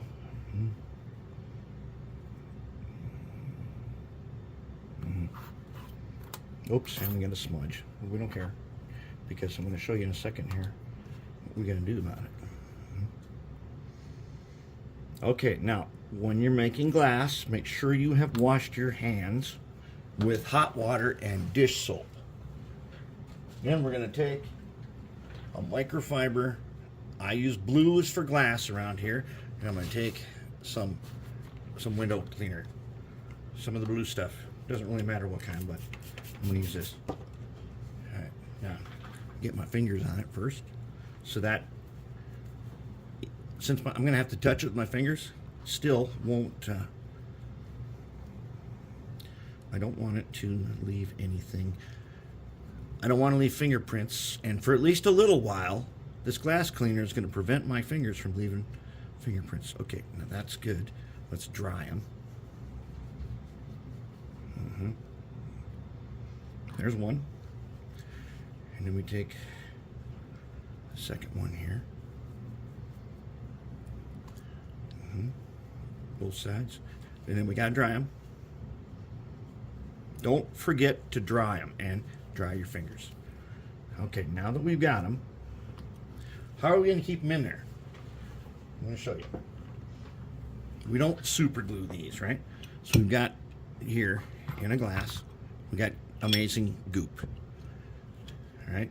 Now the first thing I'm gonna do is I'm gonna get the top little bit out, because that stuff is already partially set up. So I'm gonna get rid of that. Okay, now I've got some super fresh stuff in here. I'm gonna take a dot of this really fresh goop, like that, and I'm gonna put that dot up here above the window, above where I want the window to go. And it doesn't have to go everywhere. Goop is strong enough that it will hold this thing. Okay, good enough. Now I'm gonna go ahead and take my little flat blader, right?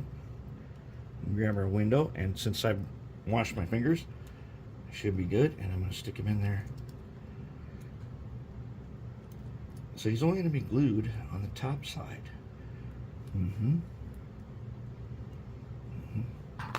Now let's take a little pointer here.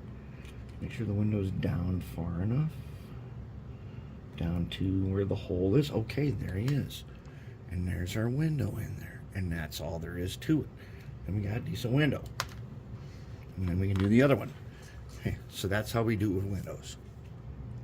Alright, so number boards, here we go. Now, I printed these number boards on some 4x6 photo paper in my photo printer. I laid them out in the graphics program. I printed them on this this Epson Premium Semi-Gloss, because I have an Epson printer and their paper works best in their printers. So now what I got is these guys that are printed, and I cut them out using 2 scissors. So I got, when you go to Joann Fabrics or Michael's, you usually can find a pair of these, or you can find them individually, and they're just a couple bucks. I think this was less than $2. This little precision cutter. All right, so I printed them on this paper, and then I cut them out, and now here's the trick. Okay, so here is a number board. I'm gonna take my tweezers, I'm gonna pick it up, and I'm gonna show it to you. All right, here is my number board. Ta-da! If you can see that, there it is. All right, now you can see the white edges of it, because I couldn't cut it out perfect because it's so small. So what I do is I take an artist pen that has the letter B on it. All right, and it'll come out, and this is what it'll look like. Now I'm going to take this guy, and we'll zoom in a bit, and I'm going to take this guy here. Let's see if you can see this. I'm going to take this guy like this with this tweezers, and I'm going to trace him on the edge all the way around. So that none of the white shows. And then I'm going to flip him around. All right. And I'm going to do it on the other side. See, when you look up close, it don't look that good. But it's good enough that you are not going to see this at all when you get it on the locomotive. Okay, there's our number board. Okay, that's 2. Let's take another one. Take number 3 here. Look at him, man. He's got quite a bit. He's got quite a bit to be blackened with this pen. And there we go. And that's how you do it.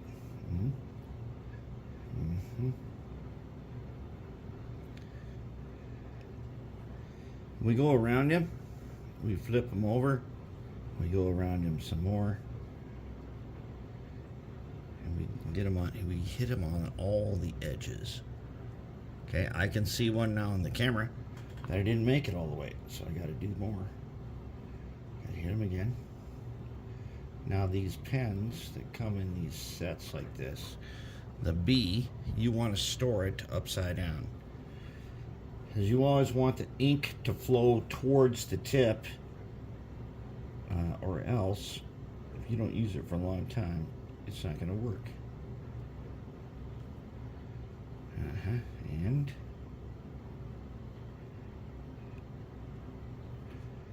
And another spot. some of these spots I can't even see until we get them up here in the camera. See if we got them all now. There's one on that corner. You get that guy. Right there. Yep. And then,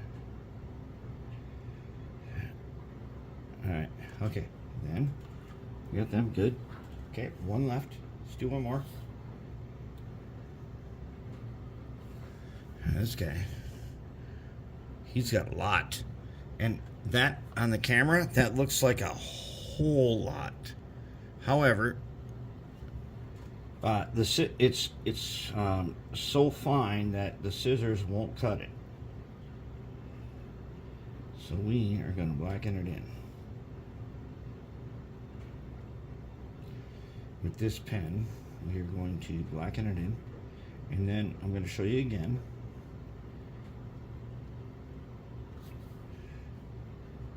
Show you again. Okay, now let's see on the camera. Did we make it? Not quite.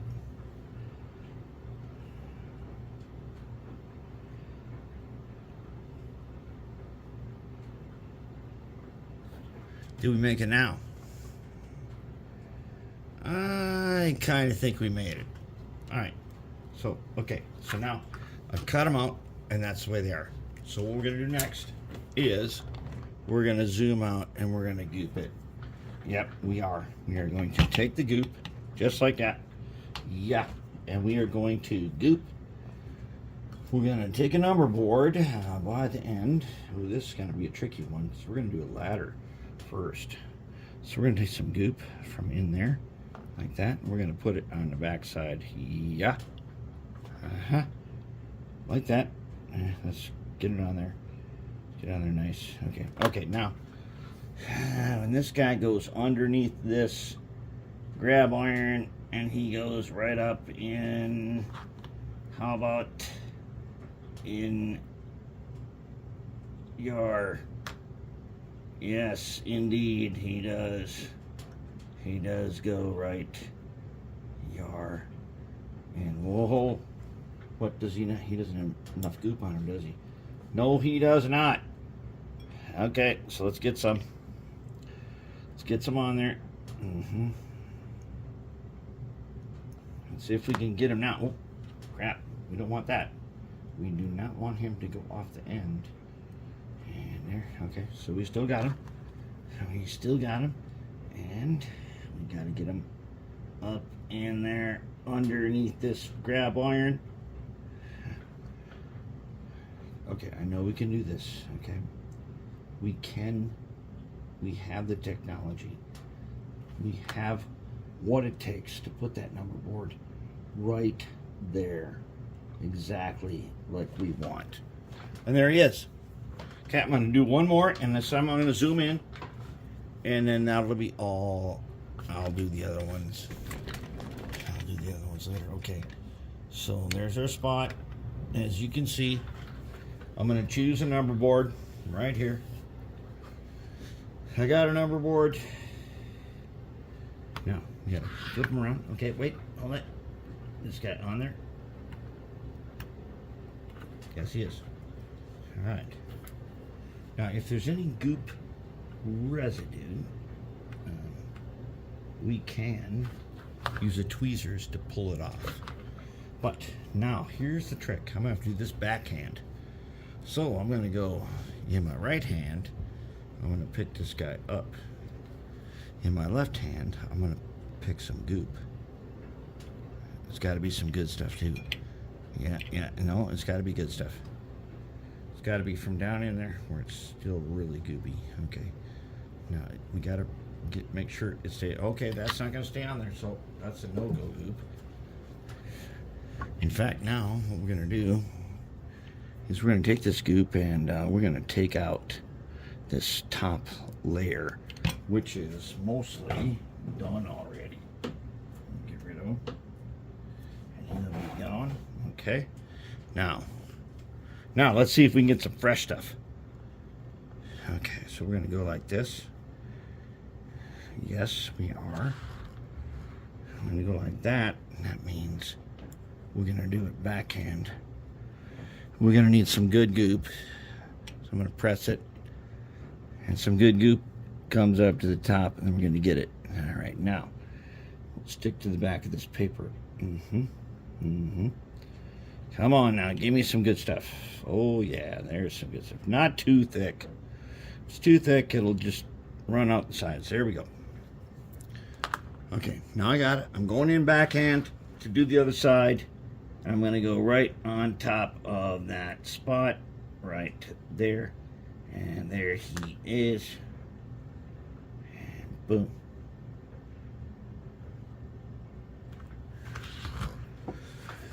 Now, did we make it? Let's back up and zoom in and find out. Did we make it? I don't know. Are they the same? No, they're not exactly the same. They're not identical.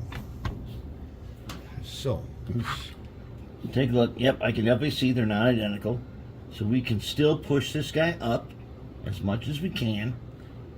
Then we can pull this guy down just a tiny bit.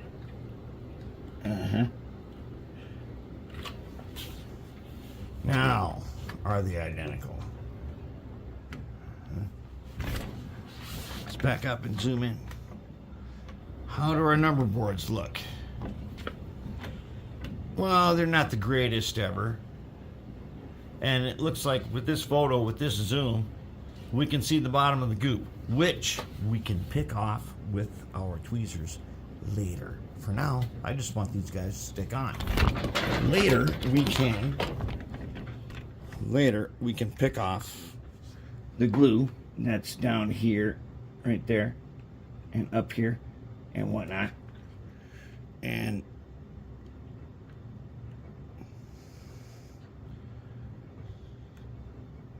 we can try and make these guys as close as we can.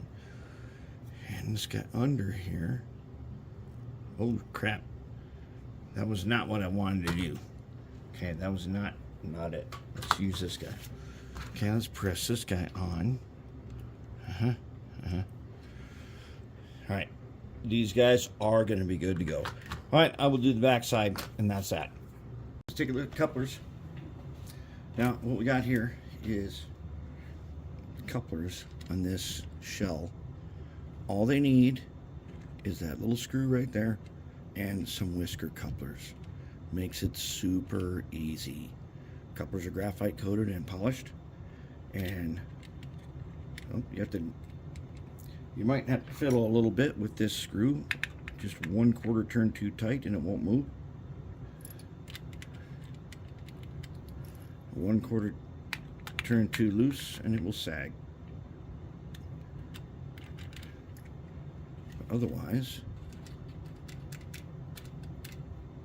good to go. They're the right height.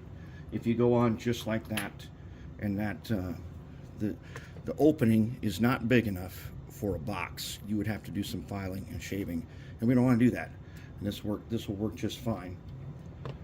And just by adjusting the screw, will determine if it's good or not. Now, we've installed the lights. Okay, there they are. I put a piece of heat shrink tubing over the end of the LEDs. Now, will 2 pieces of fiber optics fit in there? Don't know. If not, I'll just replace them with something else. But if I can get 2 pieces in there, there's one. Let's take another one. If I can fit 2 ends in there, we won't really have any trouble. If I can get them both in there at one time, it'll make it nice and easy. And they do fit perfect. They'll fit right in the end. All we need to do is make lenses on the end and then start fitting them and trimming them until they fit into that piece of heat shrink. We're not going to heat the heat shrink. We don't want to damage the tubes. Then the beacon is going to be going right about here. So we'll have to put 2 little holes in. It'll come down right in between and it wires on right there. And that's where it's at. And that's what we're going to do next. All right, let's take a look at the beacon. Now, I don't use sometimes I do, when we see the Fix 13 locomotives, that series, we use commercial beacons, but when I do the ones for Champion City here, I just use one of these guys. Okay, now what I do first is I get in here, let's find our pointer, I get in here, okay, and I take a black artist pen and I blacken out, and then I blacken the ring, and then I take a silver Sharpie and I make one pass around the bottom, because the commercial ones that you've seen us put in, they have a little LED that sits up in the top of them. They got an orange beacon on top, but this is a yellow LED, and that's what we use. That's what we use for all of our stuff. Okay, so then you put 2 holes in the top. Okay, see that? Okay, I put 2 tiny holes first, then I drill them out with one size bigger. You'll figure that out. What size drill do you use? A little holder. Put your drill bit in. Okay, then I know the short one is the big spade. Inside the LED, see the big spade right there? Okay, let's see if you can see better. Alright, so it's hard to see it, but there's a big spade on the short guy. Okay, that guy goes to the left. The long one goes to the right. Remember, red is always right. So we put him down in our holes. If we can do that without scratching the paint. Okay, there he is. Now he's on there. I'm going to put a dot of goop under him, and then underneath, as you can see, there he is. See that? Okay, I'm going to bend his wires over, and I'm going to connect them up to the circuit board. And that'll be not a problem. So there is the beacon. That's how I put him in.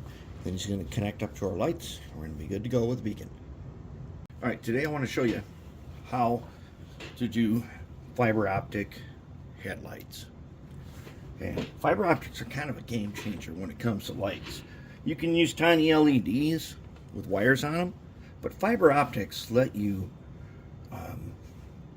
well, you don't have to wire them. Okay, you just have to have, in our setup, which we already have, see the LED in there he has a piece of heat shrink. All right, now let's take a look where we're going to put them, right between the number boards there. See them 2 holes? We don't want them to be too big. Now I've already done 2, and I'm going to take them out here. I'm going to show you. What I need to do is I need to get the fiber optics to be about this big. Now, let me show you how big this is. Okay. See that? That's how big I want my lenses to be. All right, now to do that, you can hold it over a soldering iron. The only problem with that is sometimes your lens will start to curve and bend, and that's not so great. So I'm going to use my hot air station, and I've got it set the fan the lowest, and what I got it set on like 590 some degrees here. It gets right up there, as you can see. There's a temperature going right up. Okay, now I'm going to take them, and I'm going to just zoom in a little bit. I'm going to take them, and I'm going to blow this hot air on the lowest setting here against that end. The second I see a mushroom head form on this, I'm going to quit, just like that. You can see that. There he is. That's all I want. Now let's make a second. Ooh, look, he's a little bit bent. That's not really what I want. Can I bend him back? Yeah. Ooh. Way too much. Okay, that one failed. Okay, that's not what we want. Let's clip that in enough. All right, let's try it again. Let's see if I hold it straight. I don't want to blow this on my fingers because it's almost 600 degrees. Oh, and there we go. There he is. Did he work? Did he work? So let's clip out that bad end. Take our flush cutters, flip them flush. All right, now see if he worked. I'm going to put him through the slot right here, and if he stays like he just did, that is it. I know these ones are pretty small, and that's all I need, and that's all there is to it. Now what I'll do is on the inside here, all I got to do is cut him back so he fits in that tube. And we don't want to shrink the heat shrink, because we'll wreck the tube. There we go. That's how you do fiber optics. Okay, let's do the final hookup of the lights from upstairs, as we say. And as you can see, our fiber optics are in, and I checked them. They're good. You'll be able to see them in a little bit when we run it. But now we got these wires. Okay, they're color coded. All right, now since we've done some good work here, let's zoom in and check it out. I'll point out what we got. Okay, so as you can see here is a PC board that we made with, is it five strips on here. They're color, that's green, blue, yellow, or white, yellow, purple. All right, so blue is the plus. That provides the power to everything, and that's a common. So there's one blue, and if you remember our light setup, there's one strip along here where the blue wire goes to. Okay, and he's soldered on there. He is soldered in there, if you can see. He's in there. Okay, and then the white is the front light, yellow is the rear, and the purple is our beacon. And we got our beacon up here. There he is. Now what we got to do is we got to make the final connections. And to do this, I'm going to show you the prep, then I'm going to do a couple, then I'll show you the final one when I do it. Okay, so what we need to do, first thing is, we're going to take some rosin paste on our little screwdriver here, and we're going to put rosin paste on all over this guy, and we'll clean him off when we're done. One thing to remember is when you clean these off, we're using acetone, like we're going to.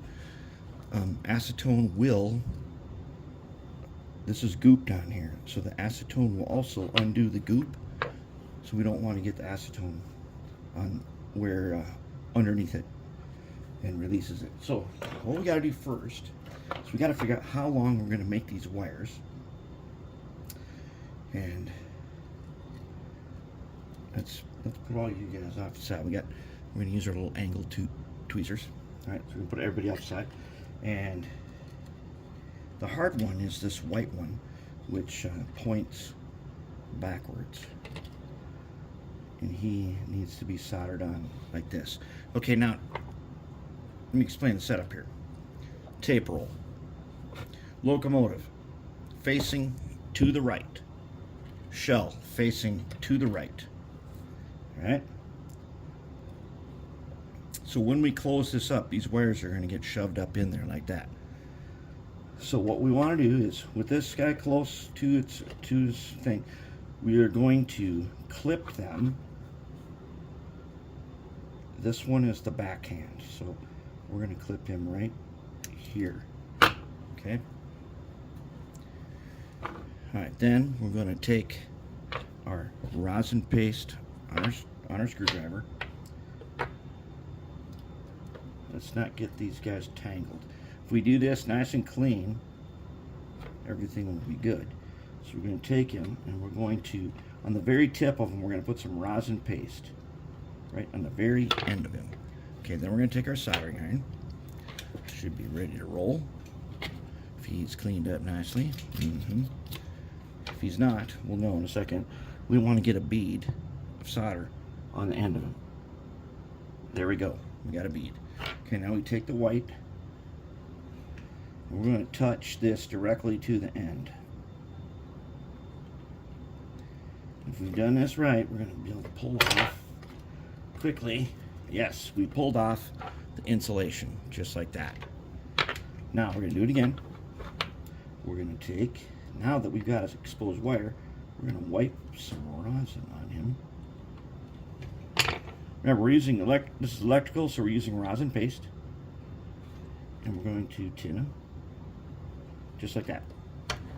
Alright, now, rosin burns on the tip of your soldering iron, so you got to take your steel brush, clean them off. Okay, now, let's see if we can figure out how he's going to go in here. He is going to go in. And we're going to turn him. Because this is a backhand guy. We need to turn him. And we need to get him to go like this. We're going to have to lift him up a little bit. Probably hold him with our hand because we need to put a bend just a little bit. And then we can take our soldering pencil here. And if we don't disturb anything else, we can take a little bit of solder. And then we're going to solder him to that pad right there. And he should go nice like that because we got paste on there. All right, that's how you do it for that one. Now I'm going to go ahead and do the rest of these, and then I'll show you in a second how it's done. All right, I got them on there. As you can see here, this is how they look then. Just like that. And even though that circuit board did lose some of his copper plating, they're all on there. But it's kind of messy looking. So let's clean. Alright, so to clean this guy, one, we're going to take our scribing pencil and we're going to go through these gaps. Want to make sure we can see the gaps. And the reason is we don't want to have to go looking for a short that could be because there's no gap here. And this will take off a bunch of the excess rosin flux. We'll go through and we'll get these gaps clean. Yeah. Get the gaps clean. The green one we're not using. So we do have an extra light function available if we need it. Now in the beaker here I do have acetone. And I'm going to do just a little bit. I just don't want to end up getting rid of, I don't want to undo the goop by doing this. And acetone evaporates pretty rapidly. Alright, and we might have gone a little too far. Maybe we can just wipe it with a microfiber cloth. It doesn't hurt anything to leave rosin paste. Okay, if you don't get it all, it doesn't matter. Rosin paste is not corrosive. We don't want to be leaving acid paste around. You know, and there's one right there. We could. I mean, he's pretty dang close to the goop, and so.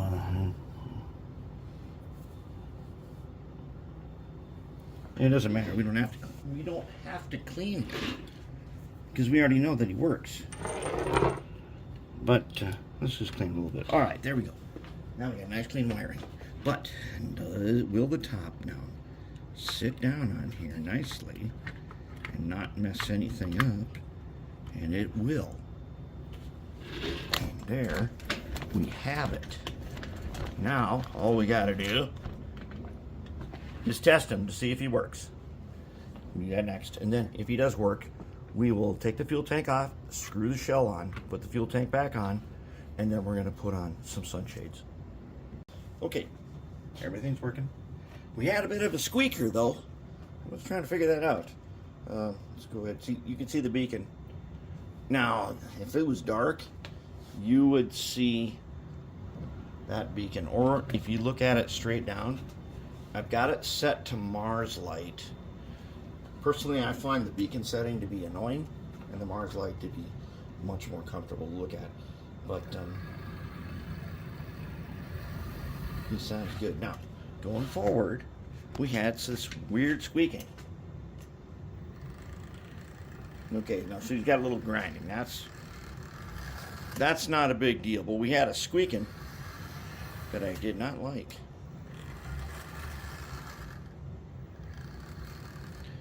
We had a little grindy, but I'm going to show you what I did to fix the squeaking.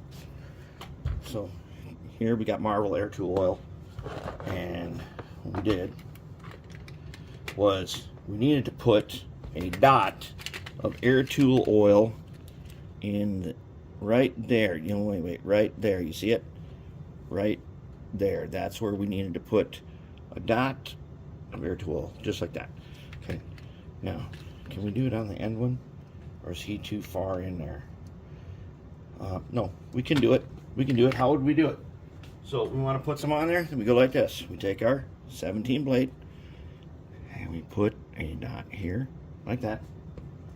Okay, and then all we need to do is get in here from the side there, and we can see where it's at. We take this dot and we get it right there, and we wipe it across that guy. And now we'll just give flywheels a twist. Okay, he's in there. Okay, so the other thing we need to do also, oh no, not our handrails coming out again. Okay, we're gonna have to do a little gooping on the handrails, not a big deal. The other thing we need to do is, let's get them back right away. And so to take them off, remember, we set it up so we can do like this. All right, what we need then is, we're gonna need a little bit of,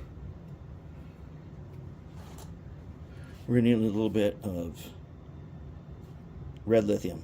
And as you know, normally we use Mag 1, and Valvoline is a good one.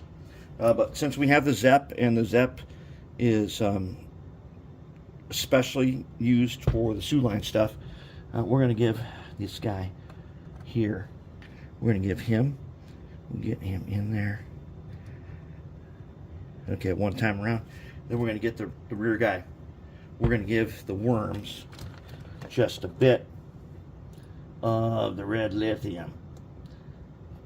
If they probably didn't get all that much, especially this rear one. Yeah, I can tell he didn't get that much. You don't need a lot. You only need a little. Okay. So these guys got it now. And that'll be good enough. That'll be good enough. Well, okay, so now what I'm going to do is I'm going to go ahead and I'm going to fix the handrail. Then we're going to take it over there and we're going to try it. I'm going to put the screws in, then we're going to take it over there, and then we're going to try it.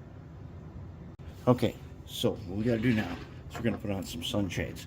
As you can see, I've already put on the bathtub exhaust, and I gooped it on. And the reason we goop on detail parts is so they don't get lost. If you super glue them on, they break off, they're gone. But goop makes it, one, it's harder to put on. I'll say that. So the way we're going to do it is we got to make sure that the goop in the top here is really fresh. And I squirted out a bunch so that I could get the freshest stuff I could get. And then these guys have a little tiny ledge on them. Now when we scratch build them, we take a piece of wire like this and we put it across here and put our sunshades onto that wire so that they don't come off. But here we have got to do a little goop. Oh man, we're too late. Goop in fresh air, goop sets up really fast, and so we need to scrape it out on the top there, and we need to get the really good stuff down in here. Okay, now we gotta work fast. We gotta work fast because this tiny amount will set up right away, and we get that on there a little bit like that. It might look kind of messy, but we're gonna get them on there. Right, we're gonna get them on there like this. Okay. Okay, then we're gonna move them into place. Wherever he goes. Does he go right there? We're about to find out. Not quite. Close. Not quite. Move him. Very good. Very nice. How about our guy on the other side? He looks decent. Oh no, not quite. He's not quite in the right spot. Let's take him off. That's what you can do with goop. is you can take it off, and then we can get some good stuff on him. Now I painted these guys, oh okay, that's not good enough stuff. I did spray paint these guys first, and I did them camouflage brown, because generally sunshades, they get pretty dirty pretty fast. And so let's just make them camouflage brown. Alright, now as soon as I got that stuff on, I want to get them on here. I want to get them on here quickly. Quickly. You have very little working time with goop in such a small amount.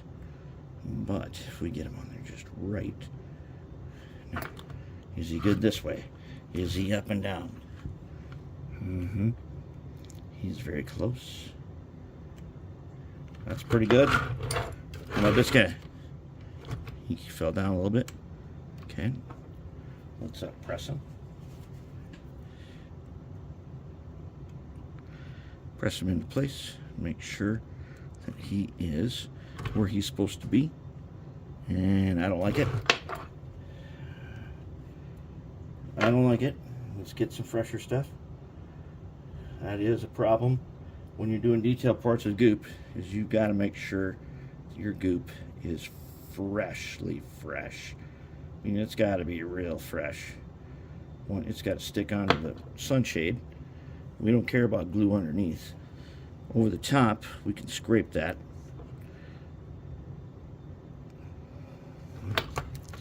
Let's see if we got them on in the right place. Okay, get them down low enough and press them in. Mm-hmm. Mm-hmm. Very nice. Mm-hmm. Give them a little pressing, and there we have it. There's our sunshade. Now, what I'm going to do next, before we go and start running them again, all his detail parts are in place. His shell is screwed down. All the wiring is done. What we need now is we got to let that set up. Then we're going to do just a little detail work on the top. All right, it's time to put on final detailing before we go and put this guy in service. So what we got here, we got three colors. Okay, we've got Agrax Earthshade, also known as Liquid Talent. It is very transparent, and I'd like to cover my beacons with this. It kind of enhances their look. Then we've got Garrigax Sewer. Sewer paint is great for around the exhaust. And then we've got Gore Grunta, also good for around the smokestack and for oil spots. Okay, so what we're going to start with, let's take a little bit of Earthshade. All right, a little bit of Earthshade, and let's get some water on a brush, yeah. And then let's go ahead. Let's hit this beacon with some Earthshade. We're going to take a little bit from the top here. That's all we need. I'm going to hit this beacon. Hit him all around. And then what we're going to do is we're going to mop this in. We're going to mop this in a little bit. And I'm going to mop him around a little bit. As you can see, he'll bead up like water because we have a clear coat. And then we will just make the excess disappear by mopping it in to other places. All right, good for that guy. That's all we need from him right at the moment. Let's take a little sewer paint. There ain't much loose left. We're gonna take a little sewer paint. Let's get our brush here, and we are going to get some paint from here. We are going to go down inside. We're going to go down inside the smokestack. All right, it doesn't matter if we get it out on the outside, because we will wash that away a little bit with a little bit of water. All right, but as you know, I have a huge exhaust on this thing. Why? Because we can. Okay, now let's get a little bit of him around here, and a little bit like that. All right, I'll make a little mess around. We'll even get it up here. We'll go down around. Let's just mop this out, and let's mop this excess out of here. And we'll mop it around, and so on, like that. And then we'll take some water, and we'll get him all watered up and stuff. And then we'll just leave him. And we'll look for some spots, and we'll start wiping them off with and onto the paper towel. All right, now as you can see, the top has got a little sheen on it.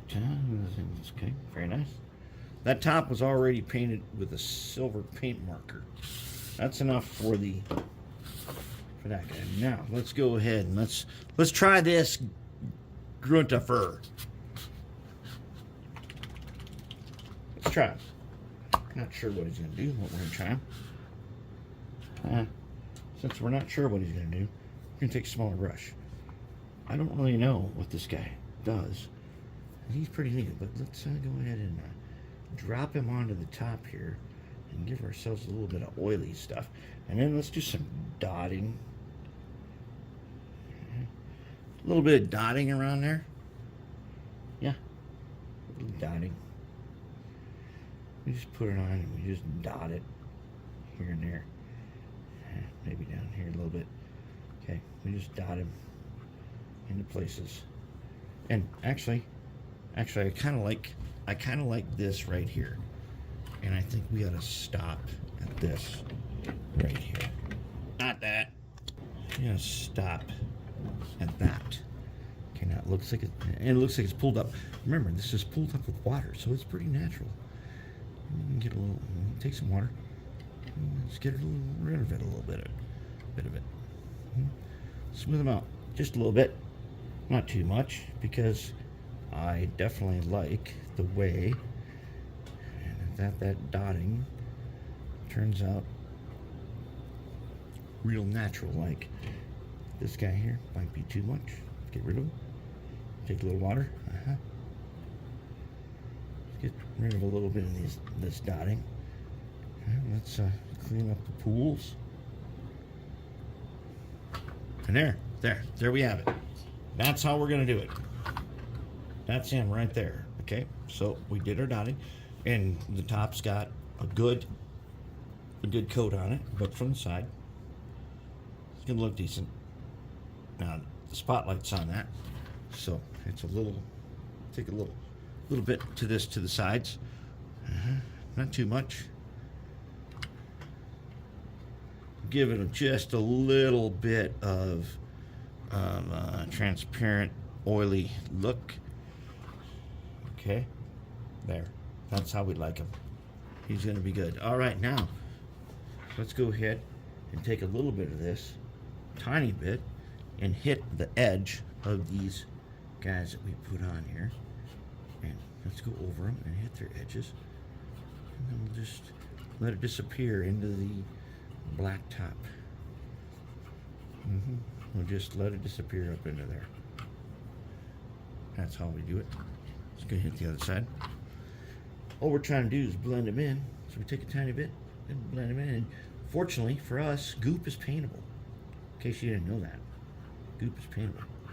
And the cool thing about it is, now, if this thing was about to fall off or somebody set it on its side or something,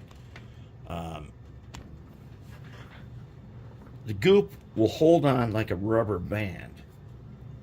And that's what we want. And there we go. Final details. I think we're ready. Wait, no, not final. Let's hit this fuel tank with something. Wait, I don't want to leave fingerprints on up here. Oh, darn it. Okay. Fuel tank's on. Let's find something to hit them with. Probably some Earthshade. But don't we have some gloss? We do have some Earthshade gloss. We want some fuel spills, right? We want some fuel spills. So let's go ahead and take gloss. And remember, you never paint unless you put it into the pool noodle. If you don't do that, it will for sure, 100%, it will spill. Okay, so let's make some spills. All right. And as you can see, it pools up. So this thing is pretty smooth. Okay. That thing is very smooth. And so let's make them run. Let's run. And we'll start to set up quick. All right. Good enough for that side. Flip them around. Let's do this side. Get some fuel.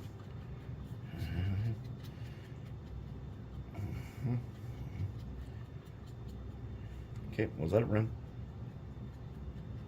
And we'll leave it like that. Now, if that turns out to be not the way we want it later, we can always go over it. Otherwise, it's time to go over to the yard and test him.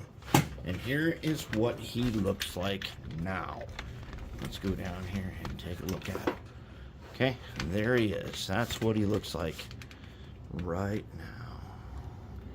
And I'd have to call that and say, this guy's going to be a great character for our stories. He's looking pretty good. Let's keep him. All right, it's time. Final reveal. He's done. Done and ready. There he is.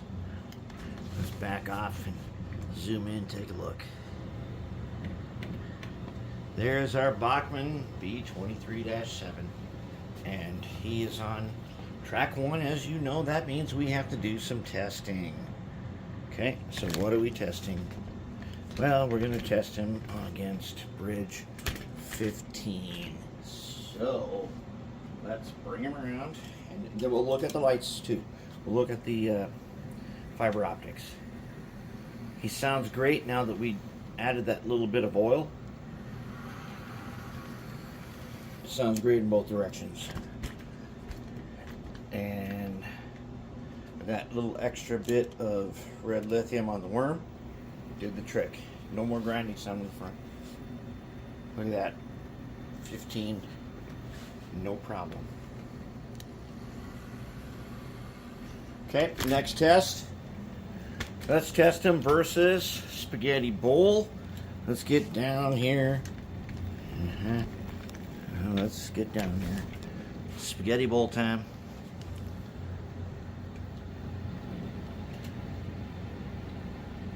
He's on speed step 9 right now.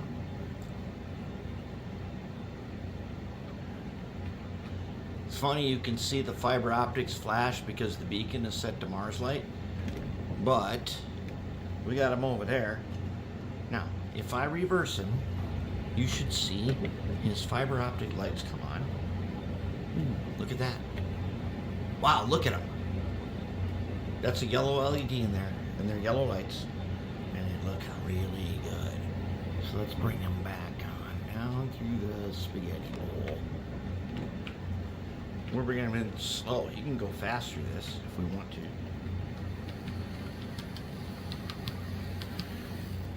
Bring him back. And it is kind of funny that the rear lights flash as the beacon up there flashes. When he comes back. And spaghetti bowl like a champion. Okay, I'm gonna hook up some cars. We're gonna have him pull. Alright, he is at the old ice yard, and he's gonna come in on track 3, which is the toughest track to do because those switches are, I think, number 4.5 maybe. Oops, let's get him to go in reverse. Nice headlights. And he's got to make it up to track 3. Can he do this?